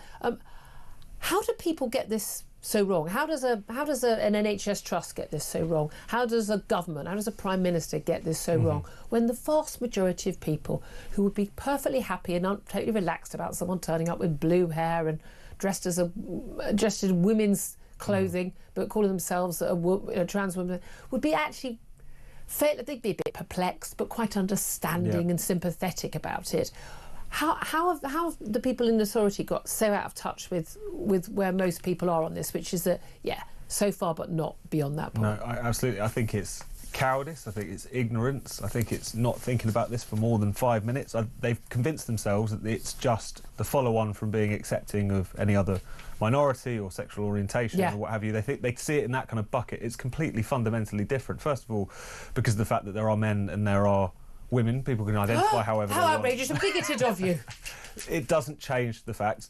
And also, we should recognise it as a sinister incursion into women's rights and spaces, that how someone happens to feel about themselves should trump women's right to have their own changing rooms. Women's reality. Also, by the way, you know what? Women fought for a lot of this. They didn't go, oh, hey, should we give women the vote? Oh, hey, should we allow women to do a tax return that their husband doesn't have to sign off, which is what my mother had to do for most years of her working life. But, oh, hey, let's let women actually have a changing room and hospital wards and refuges and things so they're safe from male predators. That wasn't given to us. Yeah. It was demanded and fought for. But people have kind of forgotten why those things were so important in the first place. So you take this issue of changing rooms and whatnot, people will say, well, you're just suggesting all people who are trans are sex offenders. That's as facile as suggesting that all men are sex offenders. The point is some are, and therefore you don't want them to create a situation in which they might be alone with half-naked women. Is that not hard to understand? Here's a mind-blowing idea. It's not possible for a woman or a girl in a changing room or a toilet to know for sure whether you're one of the good ones or the bad ones. Absolutely. So we'd rather none of you were allowed in on it. And what's so weird is the vast majority of men are fully on board with that. They are horrified. Whenever we have to go, we're like an airport or something, and there's like communal toilets, you can see the men all standing in the queue with like a 13-year-old girl in front of them, absolutely mortified. Yeah, absolutely. And as ever, I'm always struck by the fact that, a set of policies drawn up by Stonewall or the people shouting, some kind of LGBT committee that set itself up at a hospital, NHS trust. Why are you listening to these people? They do not represent the people they claim to speak on behalf of. They certainly don't represent the majority position in the country. They certainly don't represent and reflect how women feel about all of this, which if you look at any poll, it's quite clear that this is a tiny minority of people who believe any of this stuff, let alone the llamas and so on. I just don't get it. Why would you seek to upset most of the people who work for you, most of your patients, to go along with a few ideologues? I know, but again, because they're totally signed up to the madness. And again, you're told you're a bigot or a trans woman. You can call me what you want. I don't care. I still refuse to be forced to deny facts. And I say, I'm with J.K. Rowling on this. I'll have the top bunk, please. And we've got to simple as that in prison. I'm literally prepared to go to prison for this. This is a hill I am willing to die on. And we've got to just start laughing at all this stuff even harder than before. The first time this health minister is put before any journalist, the first question they should ask is, OK, so you think people should identify as llamas? What kind of accommodations does that involve? Could you be a llama and non-binary? Just keep pummelling until you get to the end of the conversation. The only journalists she's going to go in front of are going to be like BBC and Sky, who've signed up to all this madness, along with most other newspapers. And even in this building, Times and the Sun and others, they go along and they do these reports about, a male rapist, sexual assault suspect, and referring to that person because they're suddenly identifying as trans. How convenient when they've been caught for a crime. They refer to them as she and her. And they play along with that, along with the police, along with the court. So there's been some rulings on that may have changed. But, no, stop doing it. Stop doing it. And also, again, trans-identified man. Lots of people think, when you talk about trans women, there's been polling, people are supporting, trans women are women, all these polls going, They think that because they genuinely believe that someone has, no, they're men. They're men. End of, full stop, nothing to discuss. I just find it extraordinary. But here's the thing, this weirdly links in with another thing I want to talk to you about, and we talked about it in the last hour, about the assisted dying bill. And the reason why I think this links in is, when you've got like the trans issue and the people who are deciding whether or not a child, for instance, should have puberty blockers before they were banned, thank God, or on these boards, or even, and then you get into things like, abortion clinics and things like the people kind of self-select to work in these organisations because this is something they are supporting, they're pro. In the same way, Kim Leadbeater, the Labour MP behind the private members bill for the assisted dying bill, she she is basically one of the big points she made was we will have all these safeguards. So people who are afraid of the assisted dying being, just from people who have only got 6 months to live, being, a slippery slope to pretty much anyone being able to go, I'm 23, I'm a bit unhappy today, I'd like to have assisted dying. And we have seen horrific slippery slopes in many other countries. No, there's going to be this protection. This protection is going to be, we're going to have a High Court judge has to sign off on every one. There's going to be 2 doctors. Now, I've been in favour of assisted dying for well over a decade. I would support this bill in principle, particularly because of those safeguards, but I wanted to see more safeguards to make sure as well. She's now said, well, because everyone's complaining that actually there aren't going to be enough High Court judges, there won't be enough court time, everything would come to a halt, nothing would happen. Well, we'll just get rid of that. We'll just have a panel of people. We'll have someone, an ex-judge, a barrister. We'll have a psychologist or psychiatrist, and we'll have a social worker on the panel. Exactly the same thing is happening with the trans debate. But the people on that panel will be people who are in favour of assisted dying and therefore are far more likely to give approval in those cases, as opposed to a High Court judge who doesn't get to choose their cases and may or may not have different opinions and will have to judge it on the law. This is the problem, is by definition the people who get to make these decisions, whether it's in a trans clinic like the Tavistock Clinic, as it was, whether it's in an NHS trust, whether it's the assisted dying on a panel, if that ever came about, it will be the people who are already signed up in principle to the actual thing. And this is what happens. The people who get involved in every area of this world, people on immigration tribunal panels, the ones who say, yeah, we should definitely allow this paedophile, from Pakistan to stay in this country, story today's news, because it would be harsh on his children if he was forced to leave them. Like, really? Like, the people who sit on those tribunals are by definition people who are kind of signed up to a way of thinking where they're hand-wringing and liberal. And we have just got a whole load of decisions being made in this country by people who are signed up to a way of thinking which is completely alien to the majority of voters. Utterly, utterly alien. Hand-wringing, liberal, no borders, men can become women, they are totally out of touch with ordinary people, and I think that's exactly what's going to happen here. And it's what happened with trans in the NHS, it's what happened in all this, in immigration. You've got a whole load of people who are just signed up to, frankly, let's call it the madness. And I think that's a really important point. Someone is not going to go and work for a new... effectively we're going to end up creating a kind of assisted dying industry. Yeah, you're opposed to assisted dying in principle. And you're not going to go and work on that panel, are you? Absolutely. And in some of the people who were giving evidence before the committee, who do work in this area of... I wouldn't call it healthcare, sort of death care, effectively, in Australia or in America or wherever. They're saying some things that are quite uncomfortable for the pro side of this debate. They're saying, well, people do feel like a burden, but that's their choice. Well, there is these kinds of questions which are floating around this, and I think at the very least, I don't support this bill in practice or in principle, but at the same time, I think they could at least be honest about what it is that they're proposing. The fact that you are talking about people seeking to end their life, the way in which even when in Parliament, Danny Kruger used the word suicide and that got slapped down. It is suicide. It absolutely is. At least argue for it on those terms. And also, I would say that whilst I understand the point about safeguards and people saying I would support it, but if your entire discussion about your particular bill, your particular reform, is how you can protect people from its unintended consequence, I think that raises questions about whether or not the reform itself is a good idea. I really do understand all those concerns. I really do. But I'm in favour in principle. But again, if I were an MP, I would not vote for this bill as it stands right now, and that's been a massive change for me. I'm really shocked by how badly this has been handled. I think Kemble Bito has really done terrible disservice to a cause that I feel quite strongly about. But there we are. Let's also talk about something completely different, and that is the Israel-Gaza situation. Trump, again, every day we're just waking up to a new statement from Trump. Trump has spoken out after Hamas said they're going to postpone the latest hostage release due for Saturday. Another 3 hostages being released in return for hundreds of Palestinian prisoners, as usual the case. But he said basically if it was up to him, he'd scrap the deal. He would just scrap the deal, the ceasefire deal as it is. Still in phase 1, negotiations have begun on phase 2, and he said basically that the 33 Israeli hostages still being held by Hamas should be freed by midday on Saturday. He said by 12 o'clock, actually, so whether that's noon or midnight, but on Saturday, basically.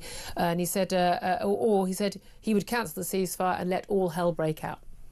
Now, I have to say, an awful lot of people are getting to that stage. I strongly suspect there aren't that many hostages who are still alive.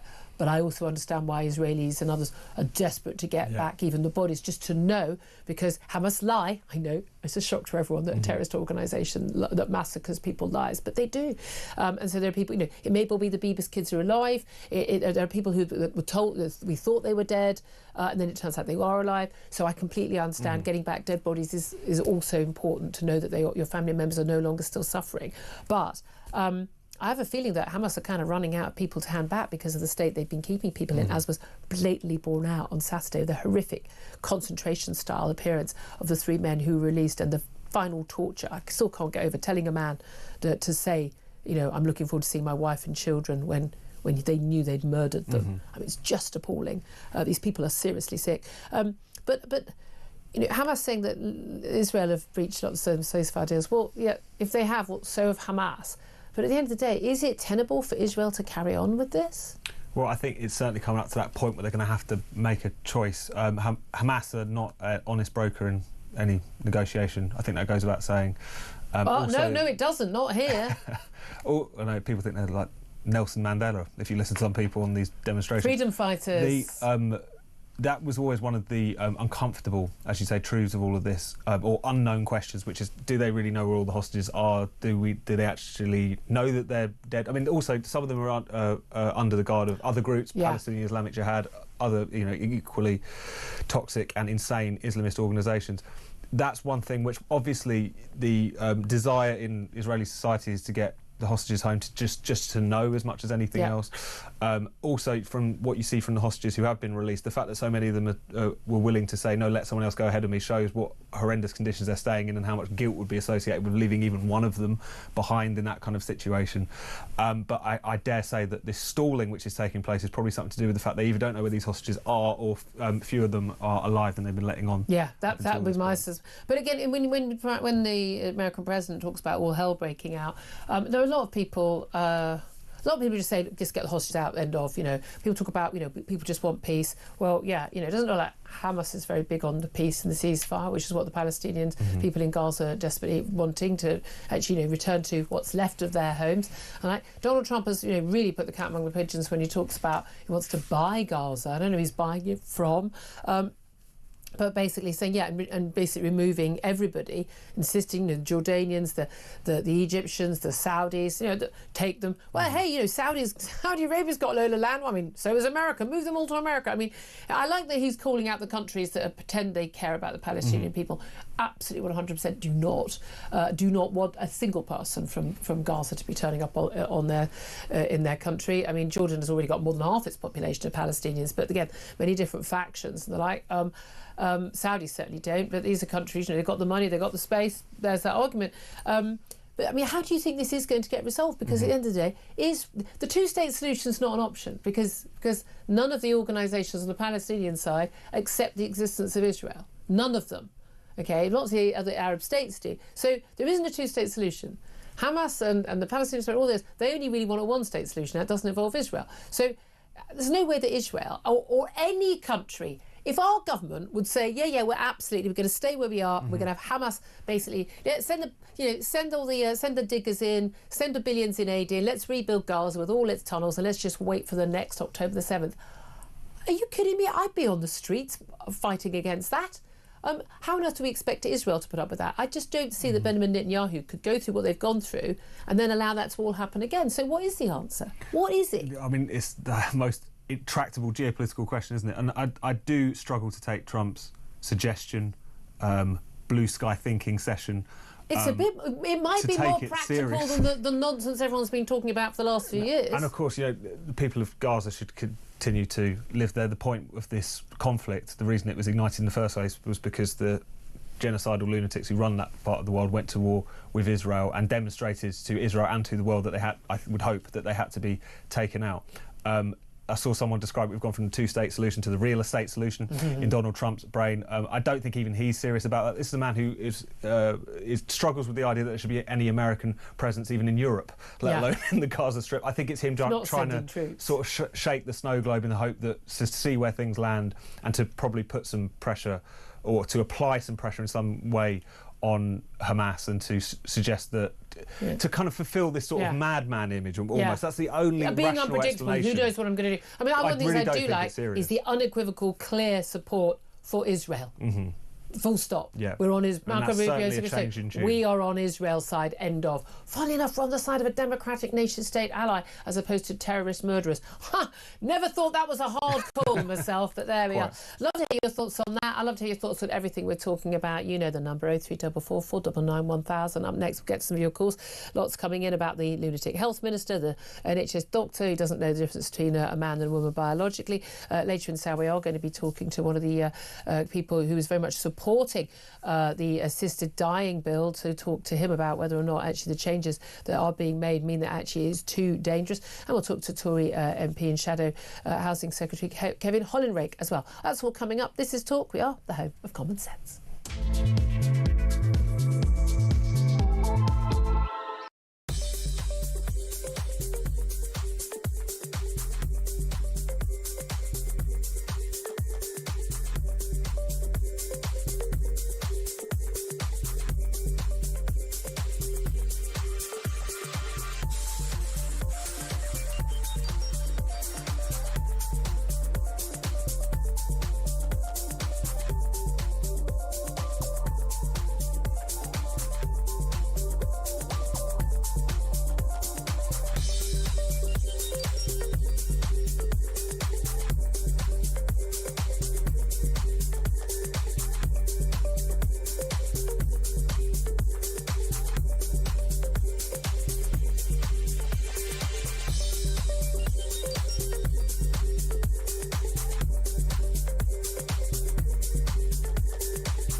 We recently released a report of an individual that we couldn't detain and deport despite him being a career criminal, 15 convictions, because his daughter had gender identity issues. So these are the kind of cases that you hear a lot about whilst you actually study the cases going through the immigration tribunal. And the problem is because these tribunals are staffed and led by left-wing lawyers that have kind of graduated to the position of immigration judge, you know for a fact that the person presiding over these cases is coming at each and every single one with a certain worldview.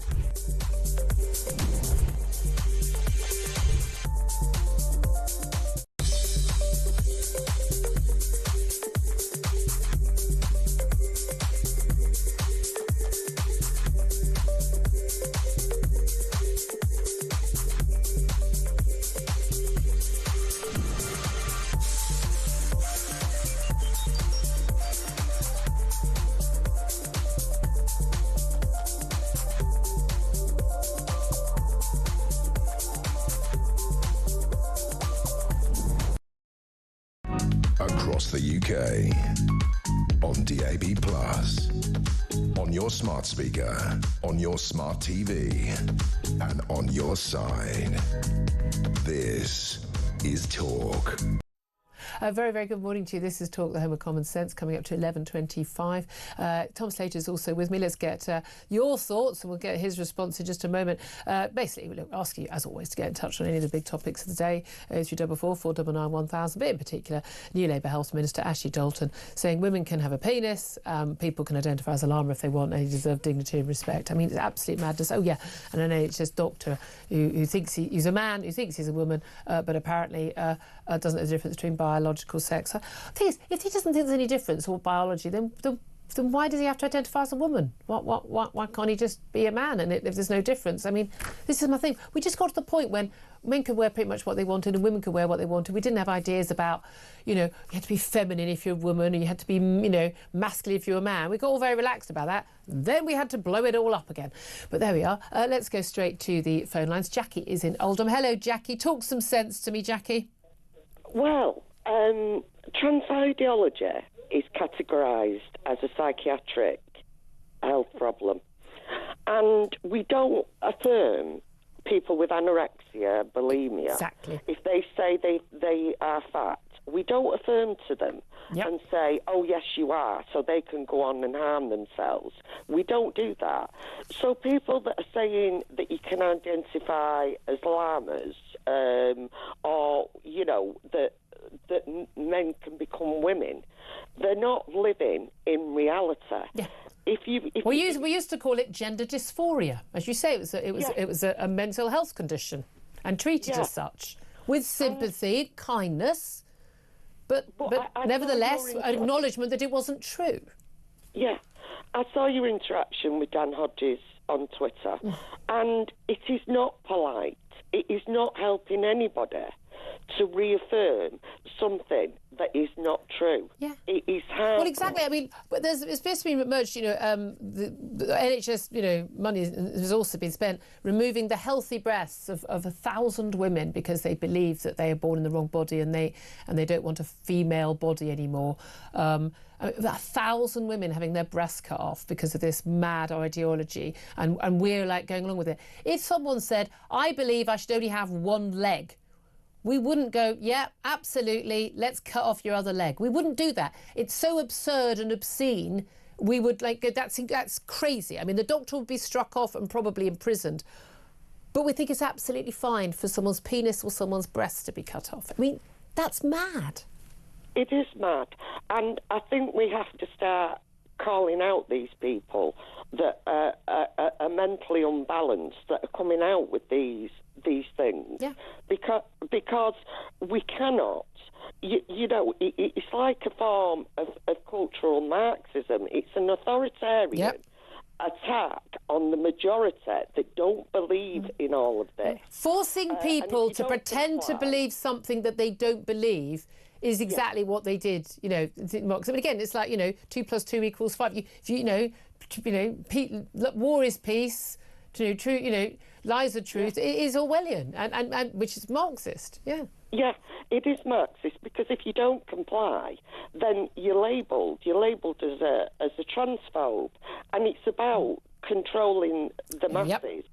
And it's far more sinister. I mean, we've all laughed at a health minister saying you can become a llama, but it's really, really sinister, and people have to start speaking out about it. Well, yeah, I mean, a lot of people have, and they've had a lot of abuse for it. I completely agree with you, Jackie. Thank you very much indeed on that. Let's go to Linda, who is in Dorset. Linda, you particularly want to talk about this NHS doctor involved in this tribunal, because he says he's a woman. He's not. He's a man. Whatever certificate he's got saying he's a woman, he's still a man. But he insists on using a female changing room, and even though he knows because they've told him it makes the women nurses he changes with uncomfortable.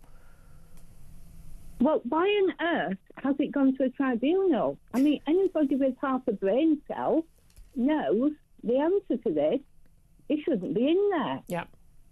I mean, he might feel uncomfortable changing in front of the other men, but you know what? I mean, there's always a toilet cubicle, the disabled loo. We all know that. If you want to change, you go to work and you want to change, you go out to a party. I mean, everyone you use. There's no one disabled in needing the loo. You go to the disabled loo because that's where you can change. You get a bit of privacy. Can't he just do that? No, he wants to force himself on other women. Did he not go to medical school and do biology? And surely he knows the ins and outs of things. I think he might have missed infant school, love. Because he obviously doesn't understand some really basic stuff. But is he a real doctor? Does he need to look at his CV to see if he's a real doctor? Yeah. Oh, no, exactly. I do not want somebody... Like, if you went to a doctor, you went to a GP and you say, I've got this, ache in my shoulder and I want you to look at it. And that doctor said things like, oh, no, that's not your shoulder, that's your knee. And you go, no, it's my shoulder, doctor. They go, no, that's your knee. There's no difference between a knee or a shoulder. That's your knee, and you know, I'm going to give you a crutch for your knee. You'd be like, this person is stark staring insane. They should not be practicing. They're a danger to patients, and I'm going to report them. But if it's about trans, then you're the bigot. Springs to mind from years ago. The men in white coats will be coming soon. If you think you're a Dharma, or you think you're a man and you're a woman, or a woman. Yeah. Is there an animal you'd like to identify as? No, but I'm going to identify as being rich today and go and spend loads of money I haven't got. Exactly. Yeah, I identify as a size 10, 20-year-old, but you know what? Good luck with that, Julia. Linda, thank you for your call. This is our audience. Come on, Tom. I mean, we all get it. Everyone gets it. Yeah. It's no one's being rude. Again, I don't mind if someone wants to dress in clothes which are traditionally, you know, the other sex is, because I couldn't care. I just don't care. But it's when it goes further, and it is as the caller's pointed, it is forcing people to pretend they believe in a lie. Yeah, you're being forced to care, you're being forced to comply, you're being forced to believe absurdities, you're being forced to give up your rights. I mean, why anyone thought that this wasn't going to meet opposition, I don't know. The idea that it's just being kind and it's just like being accepting and tolerant, it's obviously not that. And it's ushering in a tremendous intolerance as well, which is what people, again, don't seem to manage to grasp about this. Absolutely. 11:32 is almost the time. We're going to go to a quick break. Up next, going to talk to Conservative Shadow Housing Secretary Kevin Hollinrake. Plenty more to talk about. Love to get more of your calls on air. 0344 499 1000. This is Talk, the home of common sense.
Across the UK, on DAB+, on your smart speaker, on your smart TV, and on your side.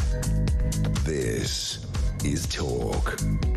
Very, very good morning to you. This is Talk, the home of common sense. 11:34 is the time. I'm Julia Hartley-Brewer, and Tom Slater from Spiked Online is still with us. Get your thoughts on what our next guest has to say in a moment. Kevin Hollinrake, as a Conservative MP, is also Shadow Levelling Up at a Housing Secretary and joins us right now. Very good morning to you, Kevin. Good morning, Julia. Thank you very much indeed. Do you identify as an animal of any sort? Well, my nickname's Rupert Bear by all my mates, so a bear, I suppose. Can you explain that nickname? Well, when I was 11, I was wearing yellow check trousers, and a friend... And you lived to tell the tale? I did, but I've never lived down the nickname, I'm afraid. So, very good to know. So if he were going to identify, but what do you make of the new Labour Health Minister, Ashley Dalton? She's been appointed. I mean, I'm assuming her pronouns are she and her. She says that she appointed after, of course, we saw her predecessor sacked for messages in his WhatsApp group. She says that women can have a penis and people can identify as a llama if they want and deserve dignity and respect. Do you agree? No, I mean, I mean, it's just shocking to think this is the party that's governing our country and that you would choose something like that as a government minister. I mean, she's obviously entitled to her views, but to think somehow that resonates with the average person in the street is just beyond me. I mean, it's just completely bonkers and nobody understands it. In my view, Julian, you said many times on this particular subject, this whole debate is being basically stimulated by a very, very small number of activists, and the rest of the public just doesn't get it. Yeah. I mean, OK, here's the thing. You say she's entitled to believe what she wants. I'm more offended by, more worried by her having those views than I am by Andrew Gwynn making a glib joke about a 72-year-old voter and telling her to F off over her bins. Horrible message. He lost his job. How can, though, he lose his job for that, but this woman thinks that people can identify as a llama? Well, I tend to agree with that. Actually, I mean, it's clearly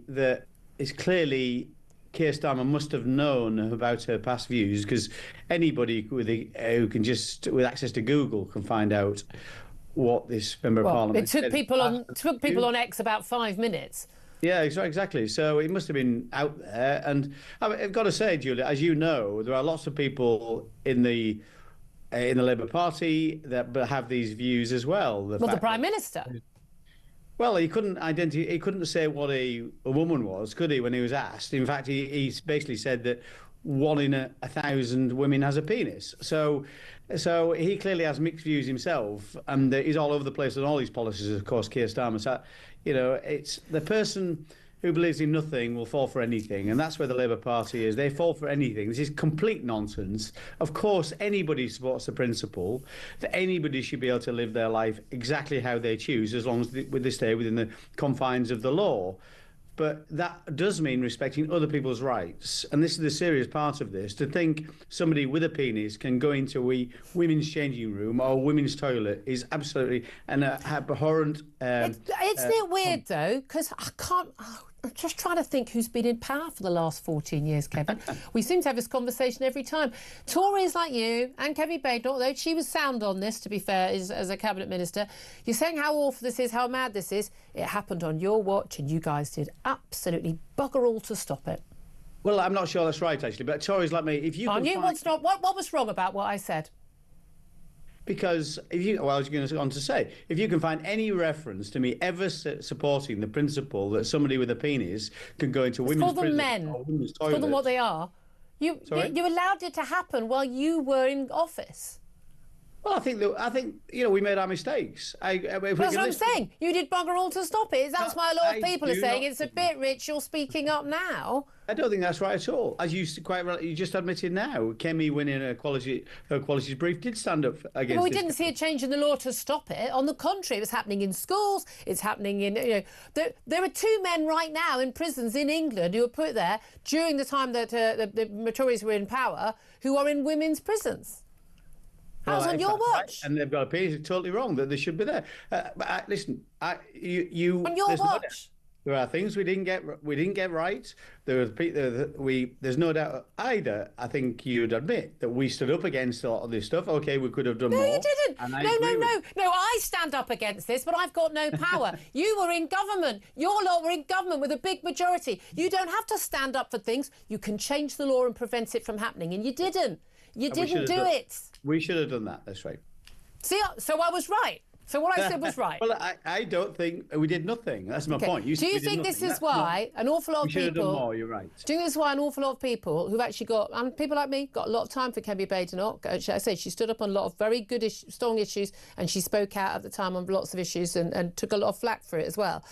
on not just this, but lots of other issues, that actually that's why they're turning to Reform and not the Tories. That's why Reform not just ahead of Tories in the polls, but coming ahead of Labour in some polls as well, because they know that actually the two major parties virtually the same when it comes to these things. They might say something if it seems unpopular and say they'll do something, but they don't. And that's why we're in the mess we're in on trans, on immigration, on all net zero, all the other mad policies that you guys, both major parties, have pushed, and that actually you might say one thing for an election, but you don't do anything about it. And that's why so many of your voters in July last year went to Reform, and even more of them are doing it now. Isn't that the problem? There's some truth in what you say. There's no question. We made some mistakes in certain areas. I've done it before on your show. I'm not going to do it again, but I can list all the successes we had over the last 14 years. And if you're having a proper balanced conversation, you would concede that. And there are, yes. So there are those things. Now, did we make mistakes? Yes, we did, particularly on migration. And of course, it's easy when you've made a mistake, and we could track back and find exactly what the levers we failed to pull on those particular issues. But we probably should have a conversation about going forward, because we've got a new leader now. We're under new leadership, Kemi Badenoch. And the reason I backed Kemi Badenoch, given the other options available, is because I've never known a situation with Kemi, having worked for her in the Department of Business and Trade, where she said one thing and done another.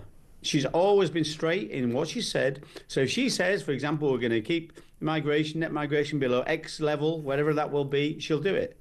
And I think people over time will come to realise that's what Kemi stands for. Now, of course, at the moment, people are annoyed at us for some of the things we got wrong. And also, there's no government around the world that survived all the COVID fallout, including Donald Trump, I hasten to add. So all that kind of stuff, we were past our sell-by date. That was going to happen. What we've got to do now is bring forward policies and get people to trust Kemi that this will be different this time on those key issues that really are important to them and important to me, I hasten to add. So, this is what happened. But when you are challenging us and you're saying Reform, eating our lunch and the rest of it, you're saying you should accept, when you talk about bonkers policies, the fact that Reform have got £140 billion of uncosted, unfunding tax and spending policies in their manifesto. So I hope the next time you've got somebody from Reform on there... I always challenge all of my guests if I think they're talking nonsense as well, No chance of a pact then for the birds is what Kemi Badenoch has said in the latest. Absolutely right. We've got a hell of a lot of work to do, and we've got 4.5 years to do it, and we've got somebody have some difficult moments in those 4.5 years, local elections in May, not least. And I'll be there with all the candidates, but it'll be a difficult time for us in May, and maybe the next May too. Over time, I think people will realise that we are the best option. We are a party that can govern, they've got the experience of governing and has made mistakes, but also has had successes. But I believe that we can bring forward policies that people feel need to be introduced in this country, and they are right. Controlling migration, securing the streets, balancing the books, building houses so people can get on the housing ladder, all those, levelling up the country, all those things are policies we will put together that we'll be able to implement. Anybody can stand on the sidelines and criticise.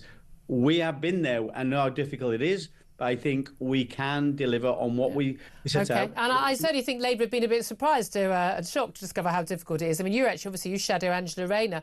And actually, it's interesting. She's one of the few people, I disagree with her on an awful lot of things, but at least, looking at building housing, getting some of the planning dealt with, which you guys weren't able to do or chose not to do, that would be a good thing. Can I ask you, are you comfortable about MPs getting an above-inflation pay rise this year to have an annual salary of almost £94,000. There's a 2.8% pay rise. That's above inflation of just under £94,000. I realise that MPs you don't vote for your own pay. You don't set your own pay. It's done by Senior Salaries Review Board. But are you comfortable when there are so many people who are struggling right now to get that pay rise? Well, I'll say this. I mean, before I entered politics, I earned a lot more money. I had my own business. I built up from scratch. And so I'm not in this for the money, is the principal thing. So And in many ways, I don't need the money, so I don't care what the pay rise is. And if it was a pay cut, I would accept that, whatever it is. But I can't speak for every different member of parliament, but it is independently set. So that's not really something. But most people do need the money. Most people, and it's all very well. We can have Rishi Sunak in the past or others, very, very wealthy people who, Boris Johnson. I mean, it never seemed to manage his money, but actually he's earned, hundreds and hundreds of thousands of pounds. Most people could never dream of earning that. I mean, £94,000 is give or take around 3 times what the average earnings are in this country. I've got no problem with MPs being well paid, but a pay rise at a time when lots of people are really struggling and their wages are being eaten away by policies previously and under the Labour government. Do you feel comfortable with that? Well, to be honest, yes, I do. I mean, I say I'm not in it for the money. I could earn a lot more in the private sector. But if you want good people to come forward, you've got to pay them a going rate to do the job. Our salaries are not out of sync with salaries for MPs around the world. In fact, they're lower than many jurisdictions. So, listen, what the independent pay body, I don't know why they chose a 2.8% pay increase. I think that's probably about what average pay increases are in the public sector. It might even be private sector. It might even be a little bit below that. But I don't care about the money.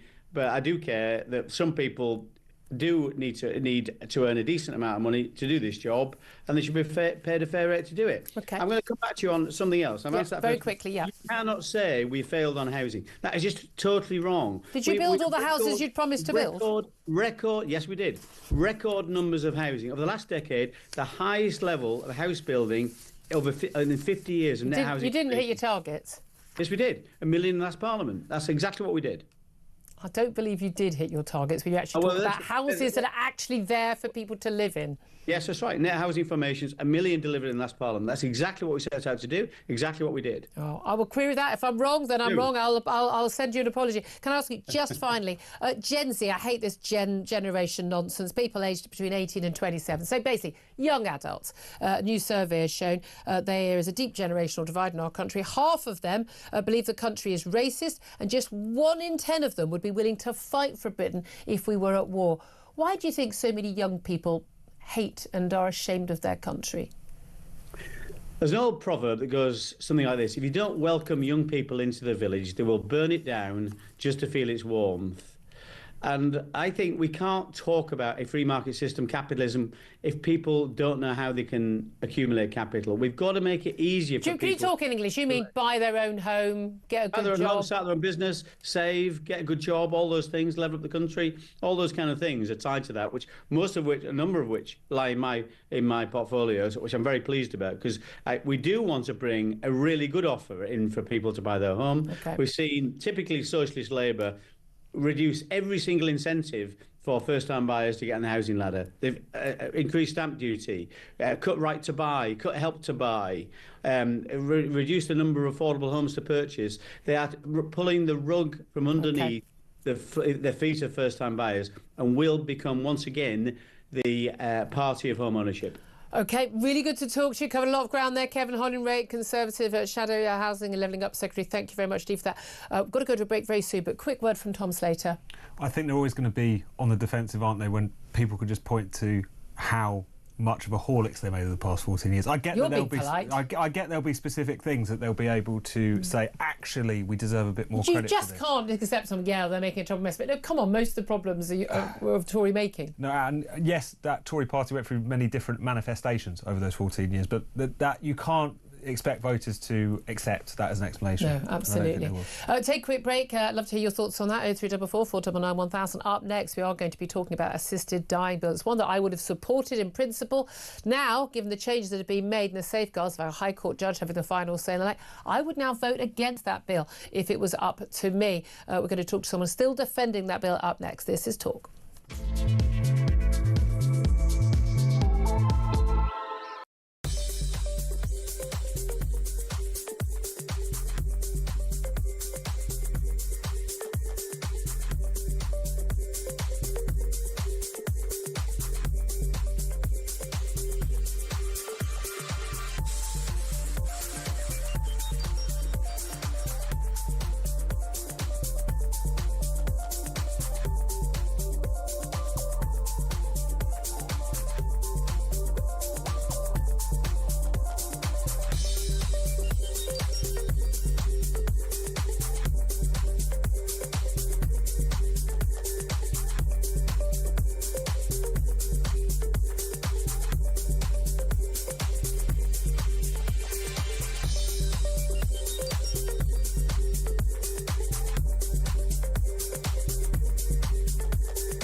the truth is that Britain was founded on anti-black racism. It's like, hang on, do you think that sorry, people from sub-Saharan Africa built Hadrian's Wall, or that Hengist and Horsa were from North Africa when they came over and purchased the UK? Yes. She's learned American talking points after 2020 and is importing them over here.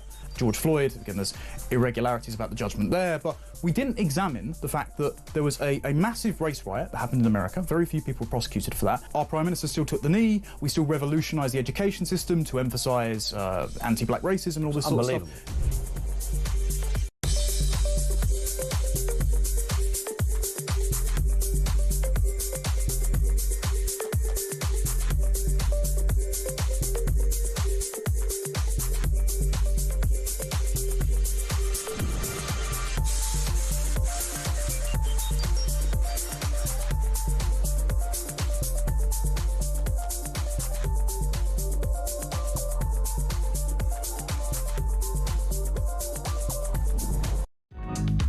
The UK, on DAB+, on your smart speaker, on your smart TV, and on your side. This is Talk. Good morning, this is Talk, the Home of Common Sense with me, Julia Hartley-Brewer. Let's get straight to our next guest and talk about the assisted dying bill. It's going through its committee stage in the House of Commons after being voted for as a private member's bill brought in by Labour MP Kim Leadbeater. And big changes have been made. Let's talk about those with Trevor Moore. He's a board member and former chair of the organisation, campaign group My Death, My Decision, who've been advocating for the introduction of assisted dying for terminally ill people in England and Wales. Good morning to you, Trevor. Good morning, and thanks for inviting me. Thank you so much for joining us. Now, look, I've been a long-time supporter of assisted dying. I'd like the bill to go further, in that not just people who are terminally ill, but also people in unbearable physical pain due to long-term illness or injury that I felt that their life was unbearable. I think it's a fundamental human right. I now, though, would not support this bill because so many of the safeguards that were originally in the bill, particularly a judge, a High Court judge, giving the finest jurisdiction over whether or not someone could be given access to assisted dying. That's being taken away, given to a panel with a KC or a former judge, a psychiatrist and a social worker. And this has just been taken out of the bill by Kim Leadbeater, the MP behind it, and major other changes as well. Do you still support the bill without that crucial safeguard? Well, absolutely, given the alternative that's been suggested. But just to put this in context a bit, we would have been unique in the world in requiring a High Court order for an assisted dying law. No other jurisdiction requires that. And if we look at Australia, which is probably the most closely modelled version of Kim's bill, there is no requirement beyond the two unrelated, unconnected doctors signing off with the ability to refer to a psychiatrist. But that's been the worry for a lot of people. I said even people like me who've been long-time supporters of this, is that you do need safeguards against people being pressured either financially or emotionally by other family members, or a lack of care they've got, they're on their own, to choosing assisted dying, where it's kind of, gun to your head assisted dying. We wanted to prevent, did we not, the slippery slope, so that the people who do get this are people who genuinely, of their own volition, want it. And we've seen the slippery slope in American states, in many of the countries that brought this in, and in Australia, where more and more people, younger people, people who could actually have alternative choices, are choosing the assisted dying route, but often because there aren't any other options for them. Well, we could have a debate about whether the slippery slope, as you call it, has occurred in other countries. Well, it has. But let's focus on this bill. Kim isn't suggesting there wouldn't be a third tier of approval. It would come via a tribunal, which is analogous to what they've been doing in Spain. And you describe it as if this is the law that will be brought in, but let's remember this is at committee stage. It will come back to Parliament, and MPs who feel strongly about this will have the ability to understand what the alternative is and decide whether they still support it. But a number of MPs, dozens, we think up to 60 MPs actually, when they voted for this bill, voted for it, made it clear in the long debate about, well, not as long as many other debates, but hours of debate, that actually one of the key things for them was this extra safeguard of a judge. Now, now are being involved. Now, we know there's a practical issue here, which is that, we don't have enough High Court judges, don't have enough time in courts. There'll be numerous cases coming forward, particularly at the very beginning, and the court system would be overwhelmed, and it just wouldn't work. So there needs to be some alternative. But is the alternative just, we'll just completely drop this safeguard as well? Given that the people who are likely to be on a panel to decide on this are going to be pro-assisted dying. You're not going to be absolutely philosophically opposed to assisted dying, as many people are, and then go, but I'm going to go on a panel to assess people whether they're going to be enabled to assisted to die. It's going to be self-selecting, isn't it? So by definition, there's going to be a bias towards, we'll sign off assisted dying.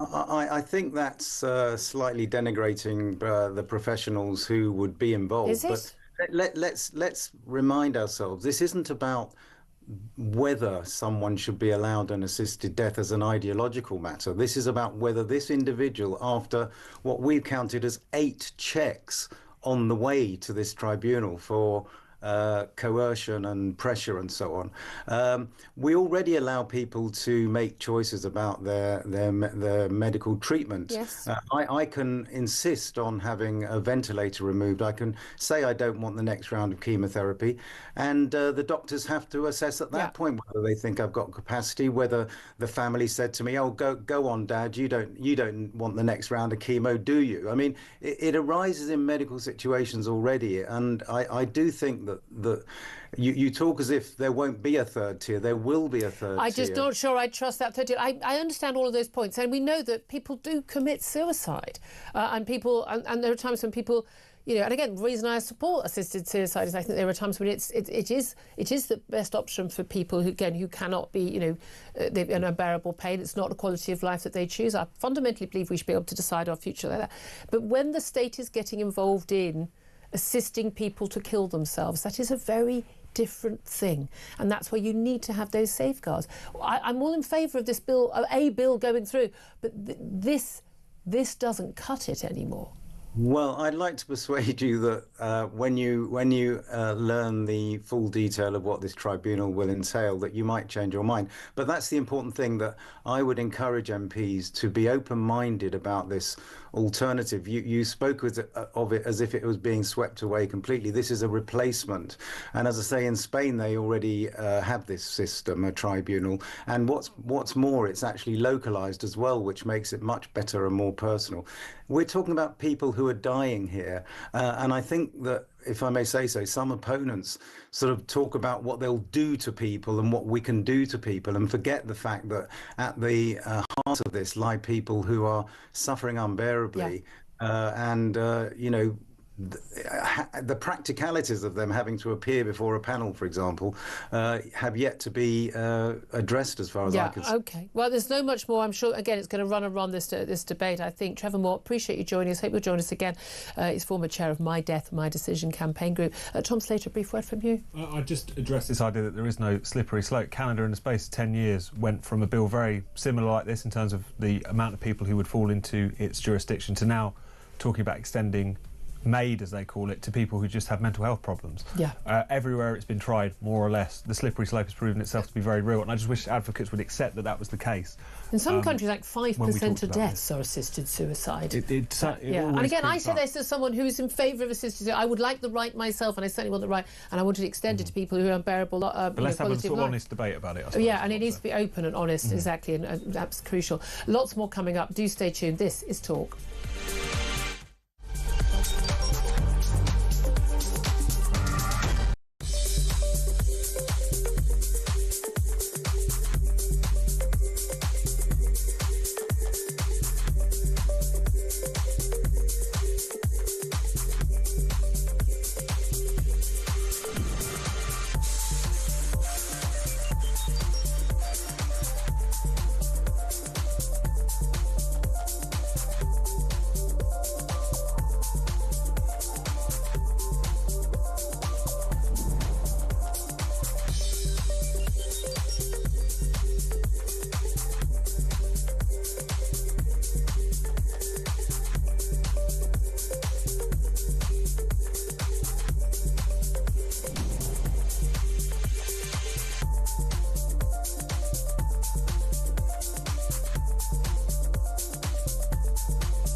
across the UK.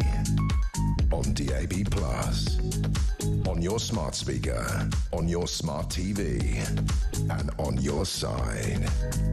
This is Talk.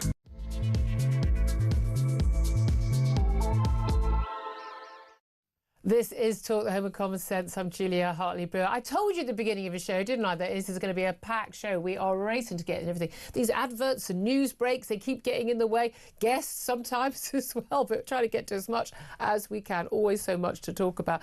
I'm with you all the way till 1 o'clock. Tom Slater, editor of Spiked Online, and he's here as well. And whether you're listening on DAB Plus radio, on your smart speaker, watching on YouTube, your connected device, it's great to have you join us. And great to get your calls on air as well. I still want to hear from you about this new Labour Health Minister, Ashley Dalton. She says, again, I'm assuming her pronouns, it's probably illegal now. She says that women can have a penis, yeah, so if a man says he's a woman, he's a trans woman, then he's, you know, whether he's got his dangly bits or not, he's a woman. The Prime Minister also thinks this, by the way. That's how mad our world is. She also says people can identify as a llama if they want, deserve to be treated with dignity and respect. I mean, as one of our callers pointed out earlier, need to be treated. But probably by the men in white coats. What is your reaction? I'd love to hear your thoughts, because I do think this stuff is indicative of how mad we are. And if you live in a country, and we live in the Western civilization, where this sort of madness is indulged and encouraged, I think we're going down a really slippery slope. We wonder why, you know, countries like, you know, China are zooming ahead, you know, technologically, and they're like, you know, maybe we should concentrate on a few facts over people's mad lunatic ideas. Give us a call, 0344 499 1000. Text on that word talk, then your message to 87222. You can get in touch on X at Talk TV. Calls are charged at the national rate. Text cost £1. Standard network rate message. Plenty more to be talking about in this hour, including Donald Trump warning Hamas to release the remaining hostages, all of them, not just the 3 that were scheduled for release this Saturday, by 12 on Saturday, or he will cancel the ceasefire and all hell would break out. This comes after Hamas refused to release the final 33 hostages, basically said that everything was on pause. They accused Israel of violating the terms of their ceasefire agreement. We're still in phase 1, bear in mind. Also, Tory leader Kemi Badenoch dismissing the idea of an electoral pact with Reform UK as for the birds, saying there will be no deal. She says it would drive away Tory voters. Also going to talk more about immigration, as a Pakistani father who was jailed for child sex offences here in the UK escaped deportation because, I kid you not, the Immigration Tribunal ruled that it would be unduly harsh on his young children, despite being banned from living with his children on account of being a paedophile, after he was convicted of child sex offences against 3 girls. Absolutely extraordinary. Also, half of Gen Z, that's 18 to 27-year-olds, basically young adults, half of them believe that Britain is racist, and only 1 in 10 say they would be willing to fight a war for their country. What on earth is going on? What on earth are they being taught in their schools and universities? I'd love to hear your thoughts on all of that. 0344 499 1000 is the number to call. Let's talk, first of all, though, about where we are with Gaza. Tom Slater is still with me. Before we go to our first guest on this, I mean, whenever Donald Trump makes a statement on Gaza, I mean, you know, wow, cat among the pigeons. He's made it very, very clear. His Secretary of State, everyone else, made it very clear he's on Israel's side. There's no question at all. He's not going, on the other hand, on the one hand. But his solution, he's been telling us for the last couple of weeks, for Gaza, is to basically remove everyone, all the best part of 2 million population of Palestinians, remove them somewhere else. He said Jordan, Egypt. Now he's suggesting Saudi Arabia because, quote, they have a lot of land. And remove them. He'd said permanently. His press secretary said temporarily. He's saying permanently again. He wants to buy Gaza, real estate, Trump casinos, Trump hotels, goodness knows what, but make wonderful, beautiful homes for people of Gaza elsewhere. They wouldn't be allowed back. They wouldn't want to come back. Their homes would be so beautiful and lovely, he says. Last night, after we saw Hamas basically say, we're going to pause the ceasefire deal, we're not going to release any more hostages, the 3 that are due on Saturday, Donald Trump said that if it was up to him, he said it was up to Israel, but for him, 12 o'clock on Saturday, he didn't specify midday or midnight, I'm assuming midday, if all the hostages, all of them were not released, then he said all hell will break out. What do you make of that, and does that help or hinder where we are? Well, I think he's been adopting what you might call the sort of fire and fury rhetorical playbook again. He tried that with North Korea, and this time around I think he's trying to use it to solve the not necessarily the Middle East, but arguably the world's most intractable dispute. It's something which I struggle to see beyond the theatrics sometimes. I mean, I understand the concern and the debate generated by his suggestion that the way to solve the question of Gaza is to turn it into a giant golf resort or what have you. I struggle to believe that's a serious proposal. This is a president who was put in power by a lot of people who were frustrated by the expenditure of American blood and treasure to the ends of involving yourself in parts of the world that most Americans would prefer that America stayed out of. So with all of that in mind, I struggle to see this as a serious proposal. I think, is it an attempt to just kind of very roughly move the dial in Israel's favour to put pressure on Hamas? Potentially, I'm not entirely clear if that's working. The uncertainty itself. Yeah, the sort of madman theory explanation that Trump, because he's so erratic, that if he leans into that, that might help stiffen some people's resolve and keep them guessing as to what America might do, or in essence kind of allow Israel to do as they would see it.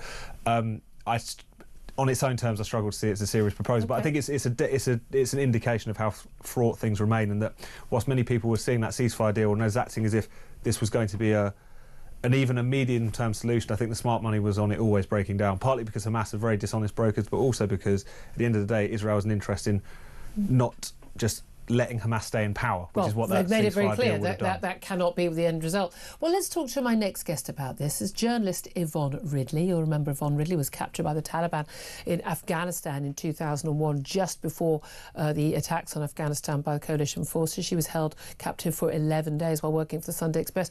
She and I were colleagues then and are friends still. And she is a vocal supporter of the Palestinian cause. Very good afternoon to you, Yvonne.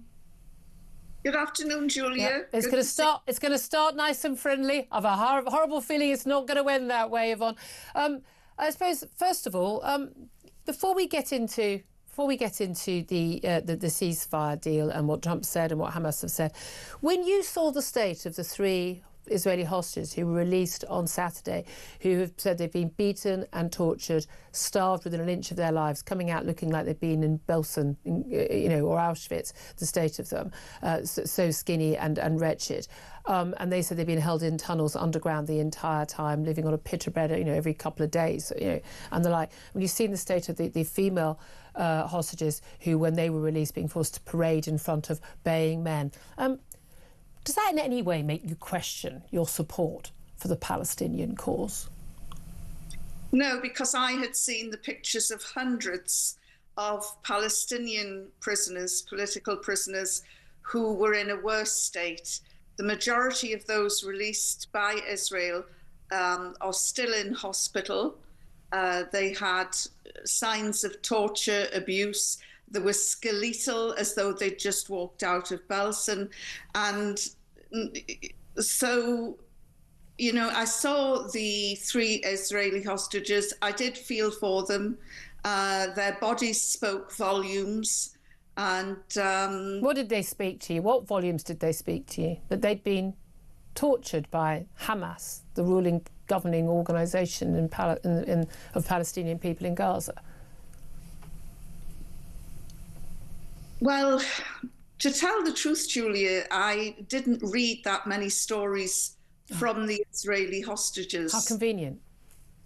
Yes, probably very much in the same way as you didn't look at all the images. Oh no, I did. Oh no, I get sent them. Don't you worry. I'm telling you, the majority of Palestinian prisoners who have been released are not still being treated in hospital. They may not be living back with their families, but they're not being treated in hospital. The vast majority of them did not come out skinny. We saw them waving from buses. They did not like that. So one of the pictures that's doing the rounds of someone who supposedly looks as skeletal as the hostages who were released on Saturday is actually a cancer patient. He's been receiving care in an Israeli hospital. That's the reason why he's skinny. It's not because he's been starved in a tunnel as a hostage. You also say these are political prisoners. Actually, the vast majority of these people have been convicted of serious crimes. Some are serving long, life sentences for mass murder and organising terrorist attacks on buses for the children. So they're not political prisoners. Have been held on administrative detention. Some have been, yes, and actually pretty much every country in a war zone does do that. Yes, they do. The vast majority of those released have been convicted in a court of serious crimes. I know, I mean, I'm sorry to mention facts, Yvonne, but that is the case. Well, I saw people in wheelchairs. Oh, well, in that case. And, you know, we can only report on what we see because... Yes, we can. We can only report on what we see. And a lot of what we see and the information we get out of what happens in Gaza comes from and is controlled by Hamas, a mass murdering, raping, brutal, torturing, hostage-taking terrorist organisation. Yvonne, you're a journalist, I'm a journalist. Since when do we take the word of terrorists? Julia. Huh? None of their leaders, well, there was one who's now dead, are facing charges at the ICC for war crimes. Oh, well, in that case, they must not have done anything wrong. No, but they have been charged. Yvonne, let's talk about the ceasefire. Let's talk about the deal. Hamas say they're not going to release the next 3 hostages. Do you think that's because they genuinely feel that the ceasefire terms have been broken by Israel unfairly? Or have they run out of hostages in a fit state to be released, or indeed alive hostages? No, not at all. The ceasefire has been broken. A Palestinian child was shot in Rafah a few days ago. So why was that? And this why was that? Was there a large group of Palestinians approaching IDF soldiers who'd repeatedly told them to get back? Well, live rounds on a child. You know, this is the most... How old was the child? ...army in the world. We're often told children, aren't we? Often we mean 17-year-old young men. What is the problem with the understanding ceasefire? What does ceasefire mean? You know, and the aid still isn't getting through. But now, again, not true. Huge amounts of aid has got into Gaza. Many international aid. It's not me saying it. International aid agencies, the ones that were criticising Israel for not letting aid through, are saying the aid is getting through. But you know different. All the aid is getting through, and this is an area where I do have an ear on the ground. I know, you were part of an aid convoy many years back, yeah. And the aid is not getting in. Not getting in. So the aid agencies are lying? Well, the aid agencies might be speaking for individual charities, but I know that there is a shortage. They're supposed to have, is it 600 aid lorries going through a day? And it is still far short of that. I believe you to be completely and utterly factually wrong on that, Yvonne. But I don't know, maybe that's what the Hamas are claiming, and I'm sure obviously what they're saying is true. But I think the aid agencies who've been bringing the aid in and who've been repeatedly critical of Israel, so I don't think they're big, you know, they're not, you know, Zio organisations, as many on your side would argue. If they say the aid is getting in, the aid is getting in. It probably isn't as much aid as you want or as Hamas wants. I mean, Hamas haven't been able to rebuild their tunnels just yet and then build the hospitals and the schools and the apartment blocks and children's bedrooms on top of those Hamas tunnel entrances. So maybe there's not enough aid getting in for what they would like. That doesn't mean enough aid isn't getting in. When I see pictures from Gaza now, I'm not seeing starving people. Are you disappointed? You think I wanted the people of Gaza to starve? No, I don't think you do, Julia. But so why did you ask that question, Yvonne? Because Hamas are quite happy for the people of Gaza to starve. Hamas are quite happy for the people of Gaza to be bombed. They had room in those tunnels for every single innocent woman and child, a Palestinian child in Gaza, to hide in those tunnels with them, their camouflage, their nice shiny boots, their nice shiny guns that suddenly came out when they started releasing hostages. They had plenty of space. They didn't let a single one in, though, did they? Apart from their own children. Why not? When those bombs were falling from the IDF, because they didn't care about the Palestinian children and innocents. It's not that they didn't care about the Palestinian children. You know, the reality is more than half the population are children, yes, are in their teens, a very young population. Yes. And Gaza is such a tight strip. You can't hide everybody or put everybody in a safe space, which is why. I mean, you might have put the kids in at least. You might have put the kids in at least, because you're so worried. Your side is so worried about Palestinian children. You're quite happy to still basically support an organisation being in charge that deliberately provoked an action from IDF. No, there can't be anyone sane who thinks that Hamas committing the awful massacre, I mean, God, please, God, you accept there was a massacre on October the 7th, would think that Israel would go, oh, fair enough then, as we carry on, let's carry on. They took hostages because they wanted to use hostages, including babies, so that they could try and negotiate. Of a brutal occupation. Men, women and children are being tortured. Just yesterday near Jenin, a woman and her baby died at an Israeli checkpoint because they wouldn't let an ambulance through after they'd shot her in the back. Okay. Now, the safest place for a baby is supposed to be a mother's womb, but it isn't in Israel. And these sort of atrocities are happening daily, and it's bound to have. I don't think that in war that every single act carried out by every soldier or every decision is the right decision, because it never is, and it won't be when Britain or America or any of our allies go to war either. But here's the thing. I mean, you say this brutal occupation. I mean, let's not go through the whole of the last, goodness me, 75 years, but am I not right in thinking that Israeli forces had withdrawn from Gaza 2005, was it? So where was that occupation? The occupation isn't just a physical occupation. Oh. It's the land, the air, the sea, which is controlled Stopping aid coming in so they could build more tunnels and get more weaponry so they could attack Israel.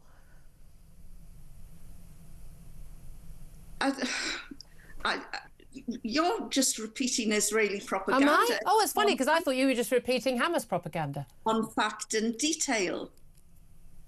Sorry. Billions and billions has gone in to Gaza over the last 20 years, and it has been almost entirely spent by Hamas on weaponry, on bombs, on building tunnels and enriching themselves. It has not been spent on the people of Gaza. Let me talk about Donald Trump's latest idea. I wouldn't say enriching themselves, Julia, because I don't see anybody... The Hamas leadership live in lovely houses in Qatar. Well... They're there as guests of one of the richest ruling families. How lovely for them. Yes, lovely for them. Let's go back to what Hamas has said. They believe that terms of the ceasefire have been breached. They're not going to release any more hostages. Donald Trump has said all the hostages out by 12 on Saturday. We think he means midday. All the hostages, not just the next 3. All the hostages out, or all hell breaks loose. He said that's what he would do. He's been backing Israel. Do you think that would focus minds? I mean, there's no reason why Hamas couldn't release all of the hostages on Saturday, could there? I mean, all of them. Is there any argument that you, as someone who desperately cares about innocent people, those hostages are innocent people, are they not? Is there any reason why Hamas couldn't and shouldn't release them all?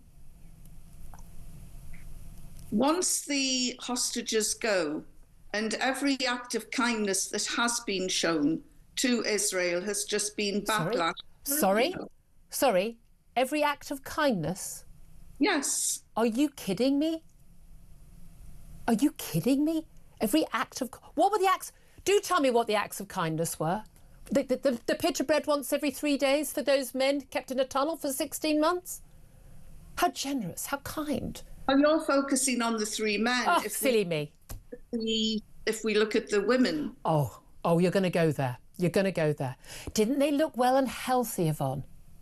Didn't they look well? They must have had a wonderful time at that holiday camp that Hamas ran for them for the last 16 months.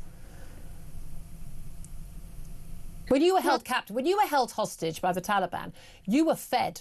You had cigarettes. You were looked after. You weren't in fear for your life. Those women, those men, the children, the elderly, the sick, they lived every day. I would be in an Israeli prison, that's for sure. Absolute abject nonsense. We've had a doctor who was raped to death, and then the Israelis called it self-defense. When did rape become self-defense? Well, yeah, you tell me. Let's ask your friends in Hamas, Yvonne. I'm not saying there aren't atrocities committed by some Israeli forces, and some of them end up in court, and rightly so, and they should all end up in court. I'm not defending any atrocities that are committed by any side. I want to know, what were the acts of kindness that Hamas did that have been thrown back in their face by Israel? What were those acts of kindness? Well, they gave them goodie bags. I don't know what was in them, but they gave them gifts. They gave them little mementos, Palestinian mementos. The acts of kindness from your hostage taker, from the man who's kidnapped you and terrified you and starved you for months. Yvonne, what's happened to you? What has happened to you? What's happened to me, Julia, I have watched day in, day out pictures of children being blown to shreds. Do you know who put those out? American and British bombs. I have watched war crimes being committed. You know who put you know who puts those images out? Hamas. You know why we never see images of Hamas fighters being blown up? Because Hamas don't allow those out. Who put those children, who put those innocent people in harm's way? Hamas. Oh, that's ridiculous, Julia. That's ridiculous. They went into Israel to massacre innocent people and they took hostages. Were they surprised that Israel struck back and wanted their hostages back? No, of course they weren't. They knew what would happen. They brought down that. How should Israel have responded to that massacre? What would have been acceptable to you for Israel to have done to get their people back and to protect their country? What would be acceptable to you, given all those acts of kindness by Hamas? The first thing that I would do is, how the hell did this happen when we have the fourth largest army? All questions that there's going to be an inquiry. What should happen? What would have been acceptable to you for Israel to have done? Given that you think everything they've done is a war crime, what would have been acceptable? Answer the question. What would have been acceptable is to sit back first, ignore the impulse for knee-jerk reactions. It was 2 weeks before they went in. And say, why did this happen? It was 2 weeks before they went in. That's not impulse. They know why it happened. We know why it happened. It happened because the leaders of Hamas... Are you going to go back to... It's a terrorist organisation in whose constitution is the destruction of Israel. That's why it happened. Israel's existence is a provocation to Hamas.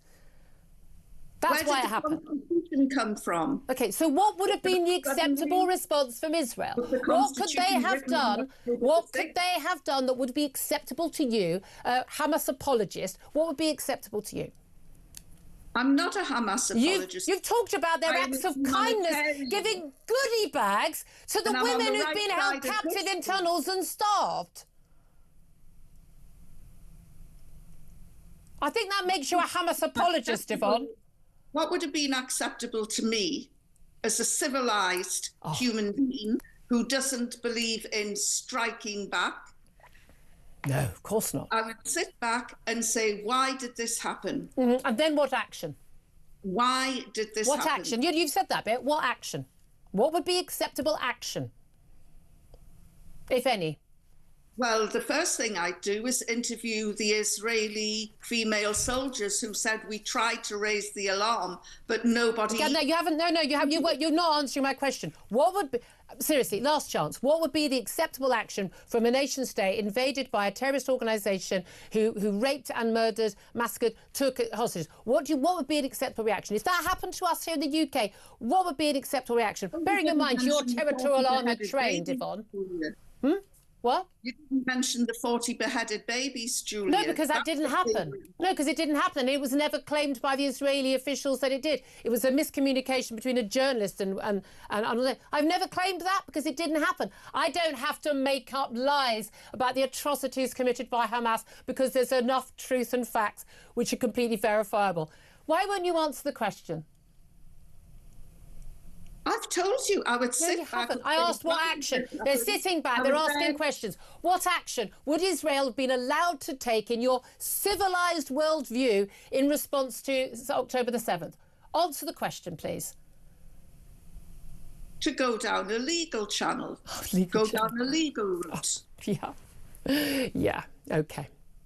Yvonne, I genuinely, I absolutely despair what has become of you and your sense of morality, and the fact that you've talked about the acts of kindness and the goodie bags to the hostages blows my mind. It really does. I mean, we've been friends for a long time, but shame on you. Shame on you. Give you the final word. Go on. Of mass graves of torture, of babies torn to shreds by British bombs as well as American bombs. Yeah. Okay. Yvonne, I'm ever so sorry. They're telling me, Maya, we've gone way over time, but I wanted to give you enough rope to hang yourself. Let's be honest, this is where your viewpoint is. 12:27 is the time. We're going to take a break. I think we all need one after that. This is Talk, the home of common sense.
I think the increase in ethnic diversity among Gen Z has caused this split. I mean, you say, for example, Stonewall lobbying for the ability for gay people to go about their daily business and not be attacked, right? If you then import a large diaspora of Muslims, second and third generation, according to Henry Jackson Society polling, are more likely to be intolerant, even if they're university educated, then you've increased that level of homophobia or intolerance or illiberalism, and yet the same group of people support both. Exactly. So you're almost engineering your own crisis.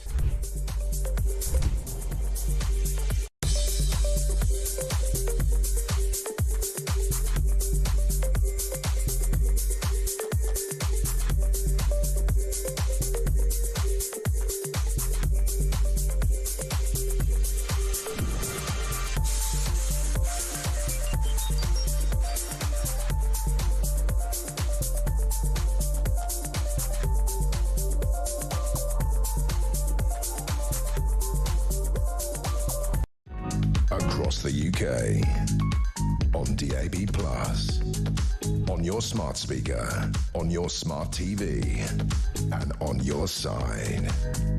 This is Talk.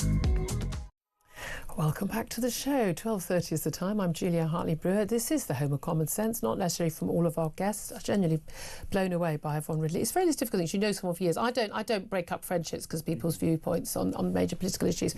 I've never, I just don't know. That's just weird. I think, oh my God, we'll go hammer and tongs. We'll do that off air, we'll do it on air. But, oh God, I'm troubled by a lot of things Yvonne Ridley has just said. Particularly, God, it's the abject lies, just the nonsense that people are spouting after seeing Hamas propaganda online. And I'm not believing everything Israel says, and I'm not, but people taking a terrorist organisation over the evidence of their own eyes, Tom Slater, is quite terrifying. It is. I mean, I haven't got much to say in addition to the deserved sort of filleting you gave poor old Yvonne there. And with respect to her, I think she's just tumbled down, as many people have, a sort of anti-Israel rabbit hole where up is down, and there's no... it's difficult because of the fact that I think in certain segments of society, certain sections of politics and journalism, the Hamas propaganda is just sort of won out. These people might not see it that way, but the information coming out of Gaza is incredibly tightly controlled by Hamas. And as a consequence of that, you see even obviously absurd things kind of start to become good coin, like one of which is this idea that the hostages were actually well treated, in Yvonne's words, that were given acts of kindness.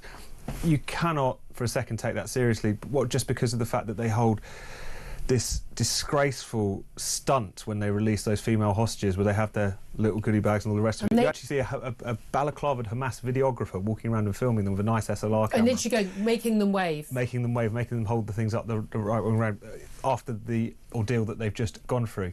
If you take a step back for a moment, it's clear what a grotesque spectacle that is, but people will see that presented and say, that shows that they were wonderfully treated. Yeah. You are a citizen of a country which this terrorist group wants to see destroyed. They see you as basically worse than scum. The idea that they are going to have anything resembling a nice time during more than a year of captivity is obviously nonsense. Know that male and female captives have been brutally treated and brutally raped. We do know that. We know tortured, beaten, starved. Those women, we understand, were actually starved for many, many months, but then they're given food before, and even drugs before they're released. I mean, they didn't bother with the men, and they've had some washback on that. I mean, I'm honestly, it's not often I'm almost speechless, or actually speechless, but I really am on this. Let's go to the phone lines now. We've got lots of your phone calls were coming in about people identifying as llamas and the Health Minister, but a few calls have come in, understandably, about the conversation we've just had. Let's go to Syed, who's in London. Hi, Syed.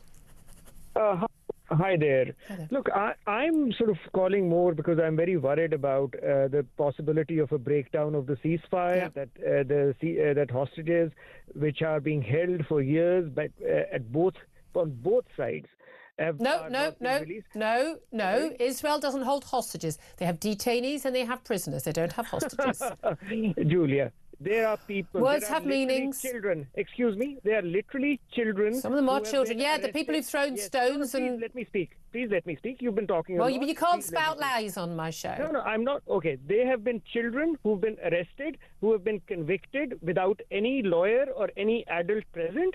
This would be a kangaroo court in any other place, but you support it. So I'm not going to... No, I don't. That. No, I'm just saying, there are some detainees, yes, there are, and this actually happens remarkably often in the Arab world, but no one seems to have an issue with anyone doing it. I've said very clearly, I don't support everything that Israel does. Israel. So you need to defend Israel. I'm not here. No, I don't need to defend Israel. I don't defend. I defend right from wrong. I don't defend everything Israel does, and I say that very clearly.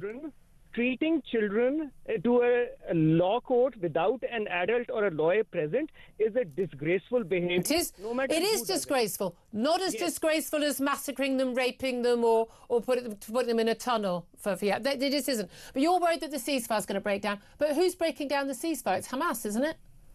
Sorry? It's Hamas who's broken the ceasefire. There are instances of rape and torture in Israeli prisons that have been documented, but you and the Western press have no interest in covering them. No.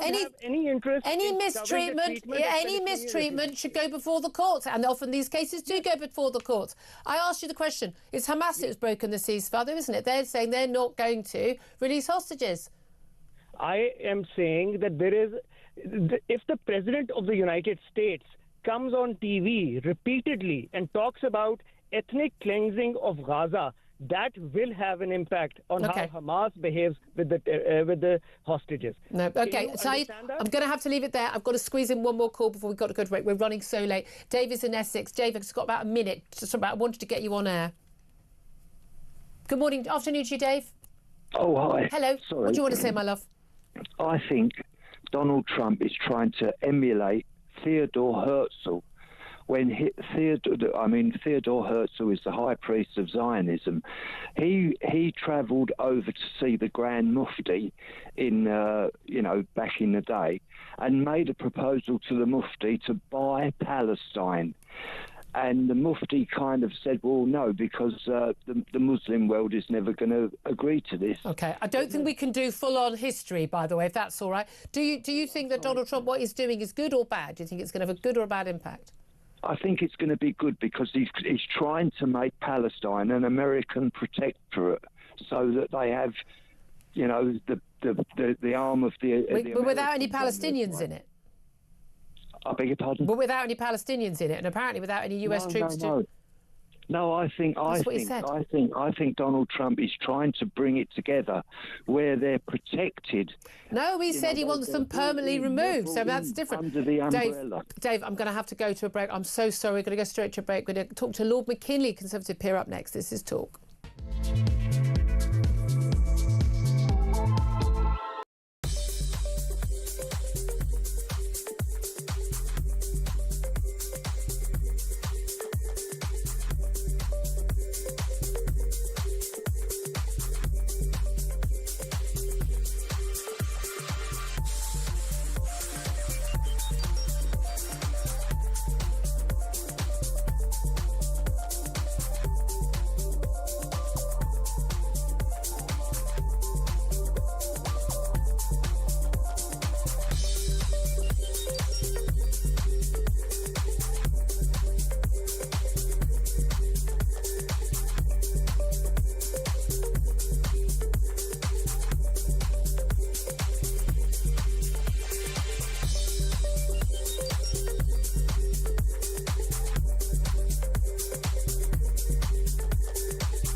Across the UK, on DAB+, on your smart speaker, on your smart TV, and on your side.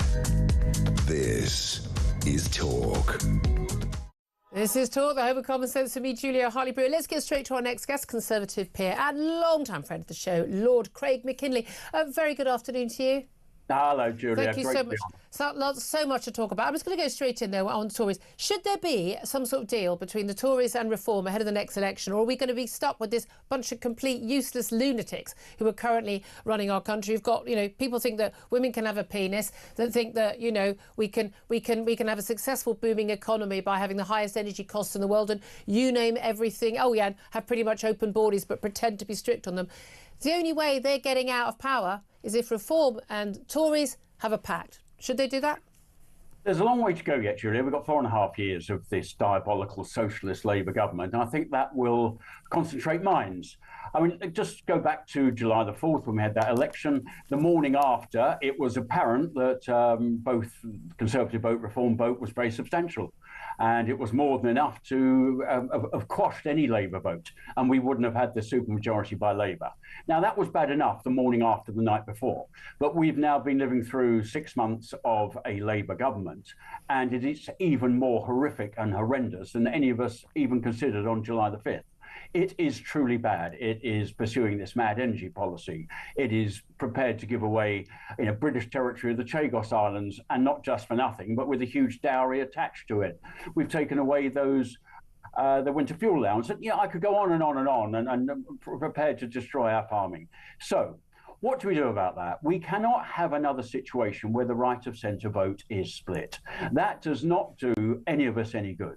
Now, we created that vacuum for ourselves. It was because of the Conservative Party. We weren't great in that last period of government. I'm the first one to say that, and I was even saying it during that period. We weren't good on immigration. Let's be very honest and be very diplomatic. It was an absolute disaster. The high taxes, well, of course, that was on the back of COVID, and I don't need to tell you, Julia, I was rather dismissive of the whole COVID proposal. I mean, mate, you were on the right side of virtually every debate.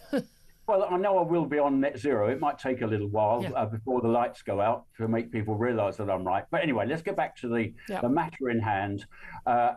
Generally, I mean, obviously, reform does get attractiveness to some ex-Labour voters, traditional Labour voters who've simply had enough of the woke. They're patriotic to the core. They're decent people, and they're the people actually that made the first step away from their old Labour voting habits that they probably had for a long time. They went to UKIP or Brexit Party during those European elections, and then they took the step to come to us in 2019 and gave us that very big majority. Yeah. We didn't thank them enough for that vote, and they're now back out in the wilderness, and many of them are voting for reform. But we have to face the fact that a lot of our voters, Conservative voters, probably more actually, have gone to reform. So that right of centre vote must never be broken up again, because we've seen what it Yeah, but do you deserve the votes, or does Reform deserve the votes? Because I think there's an awful lot of people that never leave the Tories, a lot of people in Reform never leave Reform. If the vote is split, the vote is split. Kemi Badenoch, whoever is leader, and Nigel Farage, whoever is leader of Reform, if they will not do a deal, the vote is split, the votes can cancel each other out, even if it's not a formal coalition, just sort of, we'll stand by, like the Brexit Party Nigel Farage did for Boris Johnson. Tories wouldn't have had an 80-strong majority if Boris Johnson had stood aside in lots of seats. I know that very much. Yeah, unless there is some sort of unofficial or official deal, Labour are going to win a big majority at the next election. Whose fault is that going to be? I think another 4 years of this complete farrago that we're seeing in Westminster. Well, then wouldn't a deal, for a lot of people might say, well, wouldn't any deal where even if you get, say, 50% of the stuff you want, wouldn't that be better than having Labour in for you guys? Well, it would for me, obviously, Julia. I mean, I've been in politics to deliver the best for this country, and I'll do whatever is necessary for that. I happen to believe that the Conservative Party has been the best vessel for that. It didn't have the greatest last period in government. The first armed up for that one. But we are still the Conservative Party. If we can show that we have those values that we always had as a Conservative Party, and I think Kemi Badenoch is wanting to show that leg to the electorate, and I think we'll see more of that over the years to come, then perhaps that void will be filled, and many of our voters that went to Reform will come back to us. But I want this job done, that we get a decent type of smaller state politics, we get net zero back where it should be, we get a grip again on immigration, and have these debates without being shouted at as racist. I think that is what the nation wants. Yep. Then that has got to be all to the good. That would be so. Let me raise a couple of the immigration stories that are around today. We had, absurd situation, yesterday, of a case where someone wasn't deported because of his son wouldn't like foreign chicken nuggets. I mean, genuinely, there is an appeal going on. But the fact that even these things, it was only one of the reasons, but the fact these things are even mentioned and not laughed out of the tribunal is amazing. Today we've got two more. We've got a Pakistani father who was jailed for child sex offences. He basically tried to engage in sex with 3 barely pubescent girls, we're told by the court. He was jailed for 18 months. I wonder why it was so short, frankly. But he's got 2 toddlers, and basically a lower tribunal judge ruled he shouldn't be deported back to Pakistan because it would be unduly harsh for the children to be without their father. He's not allowed to live with them because he's a paedophile. He has to have only supervised contact. We've also got an extraordinary situation. A woman from Grenada, Lynthia Calise, she arrived in the UK as a visitor with her son back in 2018, 6-month visa, but carried on living here in the UK. When they tried to remove her, she basically said, but I'm married to a Latvian driver, a Latvian forklift driver who has permanent settled status here in the UK, and under Article 8 of the European Convention on Human Rights have got a right to a family life. The courts quite rightly said to her, well, your husband can go back to Grenada with you. Her response was, he wouldn't like Caribbean food and would struggle with the heat. I mean, this is the madness we are in right now. And all of this happened while the Tories were in power. Well, I think what we're seeing is the ECHR. I was always prepared to give it the benefit of the doubt. It was started after the remnants of the Second World War for good reason. Yeah. But it's become a lawfare, an evolving lawfare of itself. I don't respect it. You don't respect it. And I bet if you were to go to the Red Lion or any other pub around the country, the people in there do not respect it either. I think the time has come that we say, I'm sorry, ECHR, you've gone too far. We don't respect you anymore. The nonsense has gone, beyond the realms of even anything logical. It's time we left it. But you're quite right. The arguments that are put forward, usually under ECHR type dynamics of people staying in the country, whether they're hateful criminals that we really want to see the back of, the Pakistani man particularly. But we've got a problem. We've got an international problem that many of these, the foreign states, will not take their own criminals back. Yeah. Now, I suggest we take a bit of a leaf out of Donald Trump's I was just going to suggest, and we start using our muscularity that we do have. We actually say to countries like Pakistan, that I know do not like taking back their own criminals. Now, I can see why they don't want them, but, hard luck. Yep. Is, well, we're going to stop the flow of aid immediately unless you take your own criminals back, and we stop issuing visas for your students and for people to visit family in the UK. It stops now unless you start doing the right thing and take your criminals back. I'm all in favour of a bit of that muscle. That's not tough. That's not nasty. That is common sense. We need to get perfectly reasonable. Just finally, I want to ask you, we're going to talk to a guest about this in a few moments, but a new study has shown absolutely shocking figures here. Half of Gen Z, they're sort of 18 to 27-year-olds, so basically young adults. Half of young adults in Britain basically believe that this country is racist, and just 1 in 10 said they'd be willing to fight for Britain in a war. Why do you think that is? Well, it just shows what they've been being taught for all these years. They've been taught that, the British past, which I think has got a great deal to credit it, bringing democracy to the world, order, all of those good things that many nations still enjoy today, was brought by the British Empire. There was some bad in it, of course, but there was an awful lot of good. But they only get taught the bad, they don't get taught the good. I've spoken to youngsters, and you talk about Trafalgar Day, 1805, the great victory of Nelson, and they don't even know who Nelson is. It's so terrifying. We've got an inculcated problem with education, and I won't even start on what they're being taught on net zero. It is absolutely shocking. Listen, we've got a new natural history museum, whole big display, and apparently it's all about how we have to save our planet. I mean, just more absolute, just more of this kind of ideology. Yeah, but I do worry about new education bills under this new Labour government. That said, this rubbish even worse. Your lot were in charge. Didn't do anything about it a lot of that time. Lord McKinney, we'll have to leave it there. Always so good to talk to you, Conservative peer Lord McKinney. Very brief word from Tom Slater on that. The net zero education stuff. It's terrifying. This is not the sort of thing you'd expect in a liberal. The fact we're kind of propagandising our own children to support government policy. But also, all these people, these kids, literally, these young people going like, the Earth is going to die. I mean, literally, stuff that is just not scientifically based at all. The hysteria. I mean, I'm sorry. I can excuse it in Greta Thunberg. David Attenborough, sorry, he should be ashamed of himself. He's gone from being hero to zero, quite literally for me. 12:49 is the time. I'm going to take a quick break. Then we're going to be talking to Connor Tomlinson about Gen Z. Why do they think our country is racist, and why wouldn't they fight for it? Maybe those two things are related. This is Talk.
I think Hamas are playing a very dangerous game because if they don't hold to the ceasefire terms, they're going to find air attacks coming in again and disrupting the rehabilitation of Gaza. Well, this was just breaking news now, actually, right on time for you. Israel has just called the decision a complete violation of the ceasefire deal, which began last month, of course. Defence Minister Israel Katz says, I've instructed the IDF to prepare at the highest level of alert for any possible scenario inside Gaza.